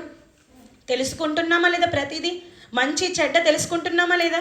మరి భూమి మీద మంచి చెడ్డలు తెలుసుకుంటున్నటువంటి మనము చచ్చిపోయిన తర్వాత ఏం జరుగుతుందో తెలుసుకోకూడదా? తెలుసుకోకుండానే చచ్చిపోవాలని దేవుడు అనుకున్నాడా అంటే లేదండి. చనిపోయిన తర్వాత ఏం జరుగుతుందో దేవుడు బైబిల్లో చెప్పాడు. ఏమని చెప్పాడో తెలుసా? మార్కు సువార్త 9వ అధ్యాయం 48వ వచనం చూడండి. మార్కు సువార్త 9వ అధ్యాయం 48వ వచనం. నరకమున వారి పురుగు చావదు, అగ్ని ఆరదు. నరకమున వారి పురుగు చావదు, అగ్ని ఆరదు. అంటే చచ్చిన తర్వాత మన కొరకు ఏం ఎదురు చూస్తుంది చెప్పాలి దయచేసి. మన కొరకు చనిపోయిన తర్వాత ఏం ఎదురు చూస్తుంది? నరకం అనే ఒక లోకం ఎదురు చూస్తుంది. మీ అందరికీ తెలుసు, చాలాసార్లు ఈ పదం వాడే ఉంటారు కదా, స్వర్గం నరకం, స్వర్గం నరకం అంటూనే ఉంటాం. కానీ స్వర్గం ఎక్కడుందో తెలీదు, నరకం ఎక్కడుందో తెలీదు, నరకం ఎలా ఉంటుందో కూడా మనకు తెలీదు. అందుకే సృష్టిని చేసిన దేవుడు, మనిషిని చేసిన దేవుడు, మనిషికి చావు విధించిన దేవుడు, చచ్చిపోయిన తర్వాత నువ్వు ఎక్కడికి వెళ్తావో కూడా బైబిల్లో రాయించాడు. అదే ఆయన చెప్తున్నాడు, చచ్చిన తర్వాత నరకం అనేది ఒకటి ఉంది. అది ఎలా ఉంటుందట? అగ్ని ఆరదు. అంటే భయంకరమైనటువంటి వేదన పడే స్థలం ఒకటి ఉంది మనిషి కొరకు. మరి ఇంత బ్రతికి నరకానికి వెళ్ళడానికా? చెప్పండి. భూమి మీద ఇన్ని శ్రమలు పడి ఇంత ఇబ్బందులు పడింది, చివరికి నరకానికి వెళ్ళడానికి అంటారా? ఆలోచించండి. కాదండి. ఎందుకు నరకం గురించి చెప్తున్నాడంటే ఒక భయంకరమైన లోకం మీకోసం ఎదురు చూస్తుంది. ఎప్పుడు? నా మాట మీరు వినకపోతే. నేను ఇచ్చిన ప్రకృతిని అంతా వాడుతున్నారు కదా, 60 ఏళ్ళు, 70 ఏళ్ళు, 80 ఏళ్ళు. ఎన్ని వందల బియ్యం బస్తాలు మనం తినేసి ఉంటాం పుట్టినప్పటి నుండి పెరిగినంత వరకు. ఎన్ని కోళ్ళను ఎన్నిసార్లు మనం చికెన్ కొట్టుకొని తినేసి ఉంటాం, ఎన్ని నీళ్ళు మనం తాగుంటాం. ఇలా చెప్పుకుంటూ పోతే ప్రకృతిని అంతా 60-70 ఏళ్ళు అనుభవించిన మనము చచ్చిపోతే మన కొరకు ఒక లోకం రెడీగా ఉంది, నరకం. ఆ నరకానికి వెళ్ళిపోతాం. ఎప్పుడు అని అంటే అనుభవిస్తున్నాం కానీ ఆ ఇచ్చిన శక్తిని గుర్తించట్లే, ఆ ఇచ్చిన శక్తి చెప్పిన మాటని వినట్లే. అప్పుడు ఖచ్చితంగా నరకానికి వెళ్తాం. అందుకే దేవుడు అంటున్నాడు, నరకమున వారి పురుగు చావదు, అగ్ని ఆరదు. అలాంటి భయంకరమైన లోకం ఒకటి ఉంది అన్నప్పుడు మనం జాగ్రత్త పడాలా వద్దా? మనం జాగ్రత్త పడాలా వద్దా? అమ్మో, సృష్టిని చూస్తే తెలిసింది సృష్టి ఉంది అని, నిప్పును ముట్టుకుంటే తెలిసింది అది చురుకు అంటుతుంది అని, నీటిలో పడితే తెలిసింది ఊపిరి ఆడదు అని. అవునా కదా? మరి నరకానికి వెళ్తే కూడా అక్కడ భయంకరమైన యాతనాన్ని దేవుడు చెబుతున్నాడే. నిజంగా ఇన్ని చేసిన దేవుడు అది ఉంది అన్నాడంటే ఖచ్చితంగా ఉంటుంది. ఉంటుందా ఉండదా? దేవుడు అబద్ధికుడా? చెప్పి చెయ్యడా? చెప్పాడు అంటే ఖచ్చితంగా ఉంటుంది అది. ఇప్పుడు మనము కూడా దేవుడు చెప్పిన మాటను కనుక విని లక్ష్య పెడితే దేవుడు అంటున్నాడు, ఈ లోకం ఎలాగైతే ఉందో, నేనున్న లోకం పరలోకం ఎలాగైతే ఉందో, అలాగే మీరు చచ్చిన తర్వాత ఇంకొక లోకం ఉంది, అదే నరకం. ఆ నరకానికి మీరు వెళ్ళొద్దు అంటే నా మాట వినండి, నా ఆజ్ఞలు గైకోండి. నా మాట వినాలి అంటే మీకు మార్గంగా యేసు ప్రభువుని పెట్టాను. యేసు ప్రభువుని చూడండి, ఆయన ఎలా బ్రతికాడు భూమి మీద, ఎవరి కోసం బ్రతికాడు, ఎవరిని దోచుకున్నాడు, ఎవరిని హింసించాడు, ఎవరిని ఇబ్బంది పెట్టాడండి, ఇవన్నీ చేశాడు ఆయన. ఆయన జీవితం అంతా మనం చూస్తే, యేసుప్రభు జీవితం ఒకసారి ధ్యానం చేస్తే క్షమ క్షమ క్షమ క్షమ. ఇకపోతే జ్ఞానం. ఎంత జ్ఞానం? క్రీస్తే జ్ఞానం అన్నాడు. కొరింథీయులకు రాసిన మొదటి పత్రిక 1వ అధ్యాయం 24వ వచనంలో క్రీస్తు దేవుని శక్తియు జ్ఞానమునై ఉన్నాడు అంటాడు. 1 కొరింథీ పత్రిక 1వ అధ్యాయం 24వ వచనంలో. అంటే ఎంత జ్ఞానాన్ని అని చెప్పాడంటే, మనిషికి, పుట్టిన మనిషికి మరణం తప్పదు, మరణించిన మనిషికి నరకం తప్పదు. తప్పాలి అంటే కూడా మార్గం ఉంది, ఆ మార్గం నేనే. నన్ను అనుసరించండి, నేను చెప్పిన మాట వినండి, మిమ్మల్ని పరలోకానికి స్ట్రైట్గా తండ్రి దగ్గర తీసుకొని వెళ్ళిపోతాను. ఈ మాట మీరు నమ్మితే ప్రభువు చేసిన ప్రబోధనలు ప్రతినిత్యం మీ జీవితాల్లో వినడానికి ప్రయత్నించండి. మీరు ఎక్కడికి రానక్కర్లేదండి. ఇదిగో ఇలాంటి మాటలు మీకు ఎక్కడ వినబడితే అక్కడ కూర్చుండిపోండి. మొబైల్లో వినబడతాయి, అక్కడే చూసేయండి. మంచి మాట మనిషికి శ్రేయస్కరం, అంతేనా? ఇదేం చెడు కాదు కదా, మంచిగా బ్రతకమని. ఇంతకీ యేసుప్రభు ఏం చెప్పాడంటే, ఒకరిని దోచుకోమని చెప్పలేదు, లేని వారికి పెట్టమన్నాడు, నీకు కలిగిన దాంట్లో ఇతరులకు పాలు పంచమన్నాడు, పేదలని ఆదుకోమన్నాడు, ఎవరిని రోగగ్రస్తులైన వారిని పరామర్శించమన్నాడు, తల్లిదండ్రులని వృద్ధాప్యంలో జాగ్రత్తగా చూసుకోమన్నాడు, తల్లిని తండ్రిని సన్మానించమని చెప్పాడు, నిన్ను వాళ్ళని పొరుగు వారిని ప్రేమించు అని చెప్పాడు. ఎంత మంచి మంచి ఆజ్ఞలు కదండి దేవుడు మనకు చెప్పినవి. అంటే మనిషి బాగుపడాలని దేవుడు కోరుకుంటున్నాడు. దేవుని లాంటి రూపం మనిషికి కావాలి అని దేవుడు కోరుకుంటున్నాడు. దేవుని ఆలోచన ఎలాగైతుందో మనుషుల పట్ల ఇవ్వడం, కృపాదానం, మనము కూడా ఇతరులకు ఇవ్వడం కలిగి ఉండాలని దేవుడు కోరుకుంటున్నాడు. అలా మనం ఇస్తూ పోతే లోకంలో పాపం అనేది ఉండదు. కానీ రోజు ఇవ్వడం తగ్గింది, అన్యాయంగా దౌర్జన్యంగా లాక్కోవడం పెరిగింది, లంచాలకు మరగడం నేర్చుకున్నారు. అందుకే ఈరోజు పాపం, లోకమంతా కూడా పాపయుక్తంగా మారింది. ఇప్పుడు పాపమైనటువంటి లోకంలో ఎక్కడ దేవుని మాటలు మనకు వినబడతాయి చెప్పండి? ఎక్కడ దేవుని గురించి ఆలోచించే ఇలాంటి విషయాలు తెలుస్తాయి చెప్పండి? లేదండి. కనుక క్రైస్తవ్యం అనేది ఒక మతం కాదండి. అది ఏదో మత మార్పిడి చేసి మనుషుల్ని దోచుకునేది, మనుషుల్ని మతంలో కన్వర్ట్ చేసేది, అందులో దిగారా, ఇలాంటి మాటలు మాట్లాడొద్దండి. తెలియక అలా అంటూ ఉంటారు. కానీ క్రైస్తవ్యం అనేది మతం కానీ కాదు, చక్కని శ్రేష్టమైన సర్వోన్నతమైన మార్గం ఇది. ఎక్కడికి మార్గం అంటే, ఎక్కడ నుండి మనం భూమి మీదకి వచ్చామో తిరిగి అక్కడికి వెళ్ళడానికి, అక్కడికే వెళ్ళాలి తప్పితే చావుకు వెళ్ళకూడదు. భూమి చేస్తాం, కానీ చచ్చిన తర్వాత మన లోపల ఒక ఆత్మ ఉంది కదా. ఇప్పుడు నేను పడుకున్నానండి, చచ్చిపోయానండి, ఇక్కడ పడిపోయానండి, మాట్లాడుతూ మాట్లాడుతూ. మీరు అందరూ అనే మాట ఏంటి తెలుసా? ఇది ఒక్కటి చెప్పి ముగిస్తాను. మీరు అందరూ అనే మాట ఏంటి తెలుసా? స్వాతి చచ్చి పోయింది అంటారు. ఏమంటారు చెప్పండి, అందరు చెప్పండి. స్వాతి చచ్చిపోయింది, సాగర్ చచ్చిపోయాడు, అదేనా అంటారు? పోయాడు, పోయింది. ఎక్కడికి? ఇక్కడే కదా ఉంది బాడీ, ఇక్కడే కదా నా దేహం ఉంది. అద్దాల్లో పెడతారు, పెట్టెల్లో పెడతారు, అవునా? చక్కగా బట్టలు వేస్తారు, సెంటు కొడతారు, అన్నీ వేస్తారు, తీసుకొని వెళ్తారు. మరి దేహం ఇదే కదా, మీరు పూడుస్తుంది స్వాతినే కదా అంటే స్వాతిని పూడ్చట్లేదు మీరు. స్వాతి ధరించుకున్న దేహాన్ని పూడుస్తున్నారు. స్వాతి ఇక్కడ లేదు, వెళ్ళిపోయింది. అంటే దేహం నేను ఒకటి కాదు. అర్థమైంది అందరికీ? మనం ఇది చెయ్యి ఉందా, నా చెయ్యి అంటాం అంటే నేను వేరు నా చెయ్యి వేరా? నా బాటిల్ అన్నాను, నా బాటిల్ అంటే బాటిల్ నేను ఒకటా వేరువేరా? వేరువేరేనా? అలాగే నా కడుపు, నాకు కడుపు నొస్తుంది, నా తల నొస్తుంది, నా చెయ్యి ఇరిగింది అంటే నేను వేరు నా చెయ్యి వేరు, నేను వేరు నా దేహం వేరు. నేను చచ్చినప్పుడు నాలో ఉన్న ఆత్మ ఏదైతే ఉందో అదే నేను. ఇప్పుడు స్వాతి అనే పేరు నా దేహాంది కాదు, నాలో ఉన్న ఆత్మది. ఆ ఆత్మే భూమిని వదిలిపెట్టి వెళ్ళిపోతుంది. ఆ ఆత్మ ఎక్కడి నుండి వచ్చిందంటే పరమందు ఉన్న దేవుడు పంపితే వచ్చింది. తల్లిలోకైనా, తండ్రిలోకైనా, తాతలోకైనా ఆ ఆత్మ దేవుడు పంపగా వచ్చినటువంటి ఆత్మ తిరిగి ఎక్కడికి వెళ్ళాలి? ఎక్కడి నుండైతే వచ్చిందో ఆత్మ తాను దయచేసిన దేవుని యొద్దకు మరలి పోవాలి. అది దేవుడు పెట్టిన శాసనం. దేవుడు కోరిన కోరిక ఏంటంటే ఎక్కడి నుండి వచ్చారో అక్కడికి తిరిగి రండి. ఇది మీ ఇల్లు. ఏది మన ఇల్లు? దేవుడే మనకు నివాస స్థలము. దేవుడు ఎవరు మనకి? మన ఇల్లు ఏది? మన పౌరసత్వం ఎక్కడుంది? పరలోకంలో ఉంది. దేవుడే మన ఇల్లు. అక్కడి నుండి వచ్చామంటే మరి తిరిగి అక్కడికి వెళ్ళాలి. ఇప్పుడు ఇక్కడికి వచ్చారు, మీరు అందరూ ఇక్కడే ఉండిపోతారా? ఇక్కడ ప్రార్థన అయిన తర్వాత భోజనం చేసి మీ ఇంటికి వెళ్తారు. ఎందుకంటే ఎక్కడి నుండి వచ్చారో అక్కడికి వెళ్ళాలి, ఇది విధి. అలాగే దేవుడు మనుషులకు పెట్టిన విధి ఏంటంటే పరలోకం నుండి వచ్చిన వారు తిరిగి పరలోక సంబంధులుగా, పరలోక నిత్య నివాసులుగా తండ్రి దగ్గరకు చేరాలి తప్ప కింద ఉన్న నరకానికి వెళ్ళకూడదు. అలా వెళ్ళారంటే మనకు దుఃఖమే, పంపిన ఆ తండ్రికి దుఃఖమే. కాబట్టి దుఃఖం కలుగజేసే పిల్లలుగా మనం ఉండకూడదు అని అంటే భూమి మీద బ్రతికున్నప్పుడే ఇలాంటి ఎన్నెన్నో అవకాశాలు మీకు ప్రతినిత్యము దేవుడు ఇస్తూనే ఉంటాడు. నా ద్వారా కాకపోతే ఇదిగో పాస్టర్ గారు ఉన్నారు, ఈయన ఎన్నో మాటలు చెప్తారు. ఇక ఇక్కడ ఉన్న పాస్టర్స్ అందరూ కూడా అవకాశం వచ్చిన ప్రతిసారి మీతో మాట్లాడడానికి ప్రయత్నిస్తూనే ఉంటారు దేవుని మాటలు.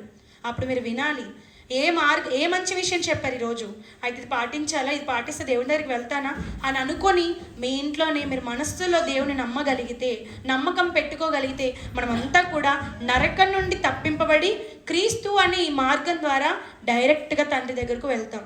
అలా మేమందరము కూడా ఆ పరలోకం నుండి వచ్చాం కాబట్టి అక్కడకు వెళ్ళి ఇలాగే అక్కడ కూడా ఆనందిస్తూ తండ్రి దగ్గర మన జీవితాన్ని అంతము లేనిదిగా, శాశ్వతమైనదిగా, దుఃఖము లేనిదిగా కొనసాగించాలని ప్రేమతో ఈ మాటలు మీ అందరికీ తెలుపుకుంటూ నా మాటలు ముగిస్తున్నాను. ఓపికగా మీ అందరికీ కూడా వందనములు తెలియజేస్తున్నాను. Thank you.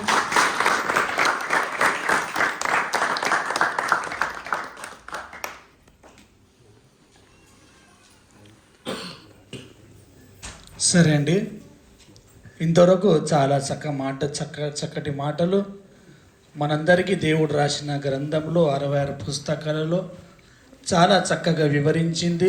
ప్రేమన దేవుని పిల్లలారా, దేవుడు ఎలాగైనా మనకి మేలు చేస్తాడు, దేవుడు మనల్ని ఎలాగైనా పోషిస్తాడు, అనునిత్యము ఆయన మనల్ని పోషిస్తూనే ఉంటాడు. ప్రేమని దేవుని పిల్లలారా, దేవుడు ఇచ్చింది మనకి అర్థం కాదు. దేవుడు ఏదైనా మనకి ఇస్తాడు కదా, అది అర్థం చేసుకోము. ఇది దేవుడు వలన మనకి దొరికిందని కూడా మనకు తెలియదు. నీళ్ళు కావాలి, నీటి గురించి చెప్పింది సిస్టర్ గారు, ప్రతి విషయంలో మనకి బోధించింది. ప్రేమని దేవుని పిల్లారా, నీరు గురించి ఆ నీరు గవర్నమెంట్ ఇస్తుందని మనం అనుకుంటాము. ఏదైనా సరే రోడ్డు అది కూడా గవర్నమెంట్ ఇస్తుందని అనుకుంటాము. ప్రేమని దేవుని పిల్లారా, నీరు అసలు వర్షమే కురవకపోతే, భూగర్భంలో దేవుడు నీళ్లు పెట్టకపోతే మనకి ఎక్కడ దొరుకుతాయి? పంటలు ఎలాగ పండుతాయి? ప్రేమని దేవుని పిల్లలారా, ఎంత చక్కగా మనకి మహాజ్ఞానము పరిశుద్ధ గ్రంథంలో సిస్టర్ స్వాతి గారు మనకు బోధించినారు. ప్రభు పేరిట నేను వందనాలు తెలియజేస్తున్నాను. ఇలాగనే దేవుడు ఇంకా వాడుకోవాలా. ఎంబీటీహెచే కాదు సిస్టర్ది, పిహెచ్డి కూడా ఇప్పుడు రీసెంట్గా పిహెచ్డి కూడా అయింది. పిహెచ్డి అనగా సహజము కాదండి, అది ఎవరి వలన కాదు. ఎవరైతే లోతు బైబిల్లో ఉన్న లోతు మర్మాలు తెలుసుకుంటారో వాటిపైన మరలా ఒక సబ్జెక్టు వారు రాయాలి. అలాగ తను ఎంతగానో ఎంబీటీహెచ్ ఎప్పుడో చేసింది. ఎంబీటీహెచ్ చేసిన తర్వాత ఇప్పుడు పిహెచ్డి కూడా పూర్తిగా అయింది కదమ్మా. పిహెచ్డి కూడా పిహెచ్డి అనగా ఒక పుస్తకం రాయాలి, ఏదైనా ఒక టాపిక్ పైన అందులో ఉన్న మర్మాలు రాయాలి. ప్రేమని దేవుని పిల్ల అంతటి మహాజ్ఞానము తను రాస్తూ దేవుని కొరకు వాడబడుతున్నది. ప్రేమని దేవుని పిల్లారా, కనుక ఎంతో దూరం వచ్చి మనని ప్రేమించి మన దగ్గర ఉండి ఆత్మీయ తండ్రి అనగా మా గురువు గారు జైశాలి పిడి సుందర్రావు, ఆయన దగ్గర మేము నేర్చుకున్నాము. ఆయన దగ్గర మేము కూడా ఎంబీటీఎస్ పొందుకున్నాం. ప్రేమని దేవుని పిల్లలారా, కనుక ఆయన ఎలాగా రసము పాలు ఉంటుందో తెలుసా, తేనె ఉంటుందో తెలుసా మీకు? తేనె. ప్రేమని దేవుని పిల్లలారా, ఆ తేనెది వచ్చేది ఏంటి? తీయగా. అది రసము అనగా ఎలాగ పిండుతారు, ఆ పిండితేనే కదా బాటిల్లో నిండుతుంది. అలాగా ఆత్మీయ తండ్రి ఆ వాక్యం అలాగ పిండినాడండి అందరిలో. అలాగ పిండినాడు. అలాగ మాట్లాడుతుంటే ఆయన కాదు, ఈ దేవుని మాటలని సమాజం గుర్తిస్తారు. ఆ మాటలు వస్తే ఆటోమేటిక్గా ఆయనను కూడా గుర్తిస్తారు సమాజం. ప్రేమని దేవుని పిల్లలారా, కనుక అనేక సేవకులను సహజం కాదు, అనేక లక్షలాది మందిని సేవకులుగా మలిచినారు. ఒక విశ్వాసురాలుగా వీరిద్దరు ఇక్కడ నిలబడినారంటే దీనికి కారణం ఆయననే. నేను కూడా ఇక్కడ నిలబడినానంటే దీనికి కారణము ఆయన దగ్గర కూర్చొని అనేక మాటలు బైబిల్ సెమినార్ పెట్టినాడండి. ఆయన ఊరికని ఏదో మాట్లాడాడు, అనేక సేవకులను మలిచినాడు. ఈరోజు అనేక గొప్ప వారుగా మారినారు. గొప్ప వారుగా ఈరోజు యూట్యూబ్ ఓపెన్ చేస్తే ఎవరు వారి వెనుకలు ఎవరు? వారికి ప్రోత్సహించే నడిపించేది ఎవరు? క్రైస్తవులు కూడా అనేక బోధకులు ఉన్నారు, క్రైస్తవులు కూడా అనేక విశ్వాసులు ఉన్నారు. కానీ వారు ఈ విశ్వాసులుగా ఇలాగ తయారు చేయలేరండి. మీరు అనేక లోకానికి వెళ్ళి అనేకులకు మీరు సువార్త ప్రకటించండి. బైబిల్లో ఉన్న మహాజ్ఞానం మీరు తెలుసుకోనండి. మీరు గ్రహించి మీరు ముందు మీరు తెలుసుకోవాలి. ఆ తర్వాత సమాజానికి మీరు బోధించాలి. అది మా గురువుగారు మాకు నేర్పించిన బోధ. ప్రేమని దేవుని పిల్లారా, గనుక ఒక దైవ సేవకురాలు మన మధ్యలో వచ్చి అమూల్యమైన మాటలు మనకు బోధించింది. ఆయనకు సన్మానము చేయుట అది యథాయోగ్యము. గనుక కుటుంబం తరపున సన్మానించాలి. సిస్టర్ సాత్విక్ వారికి సన్మానము చేసిన తర్వాత ఒక 5 నిమిషాలలో మనం చేసి భోజనానికి మనము వెళ్ళిపోదాం. ప్రేమని దేవుని పిల్లలు ఇక్కడ రావాలి. అశోకన్న తమ్ముడు ఆయన ఇక్కడ రావాలి. ఆయన చేతి ద్వారా కిషోర్ శాలువతో అలాగనే బుకేతో సన్మానిస్తారు. సిస్టర్ ఇది ముందు తీసుకోవాలి. పర్వాలేదమ్మా, మీరు సేవకులు కదా, సుదూర ప్రాంతంగా వచ్చి మా గ్రామానికి మా ఊరికి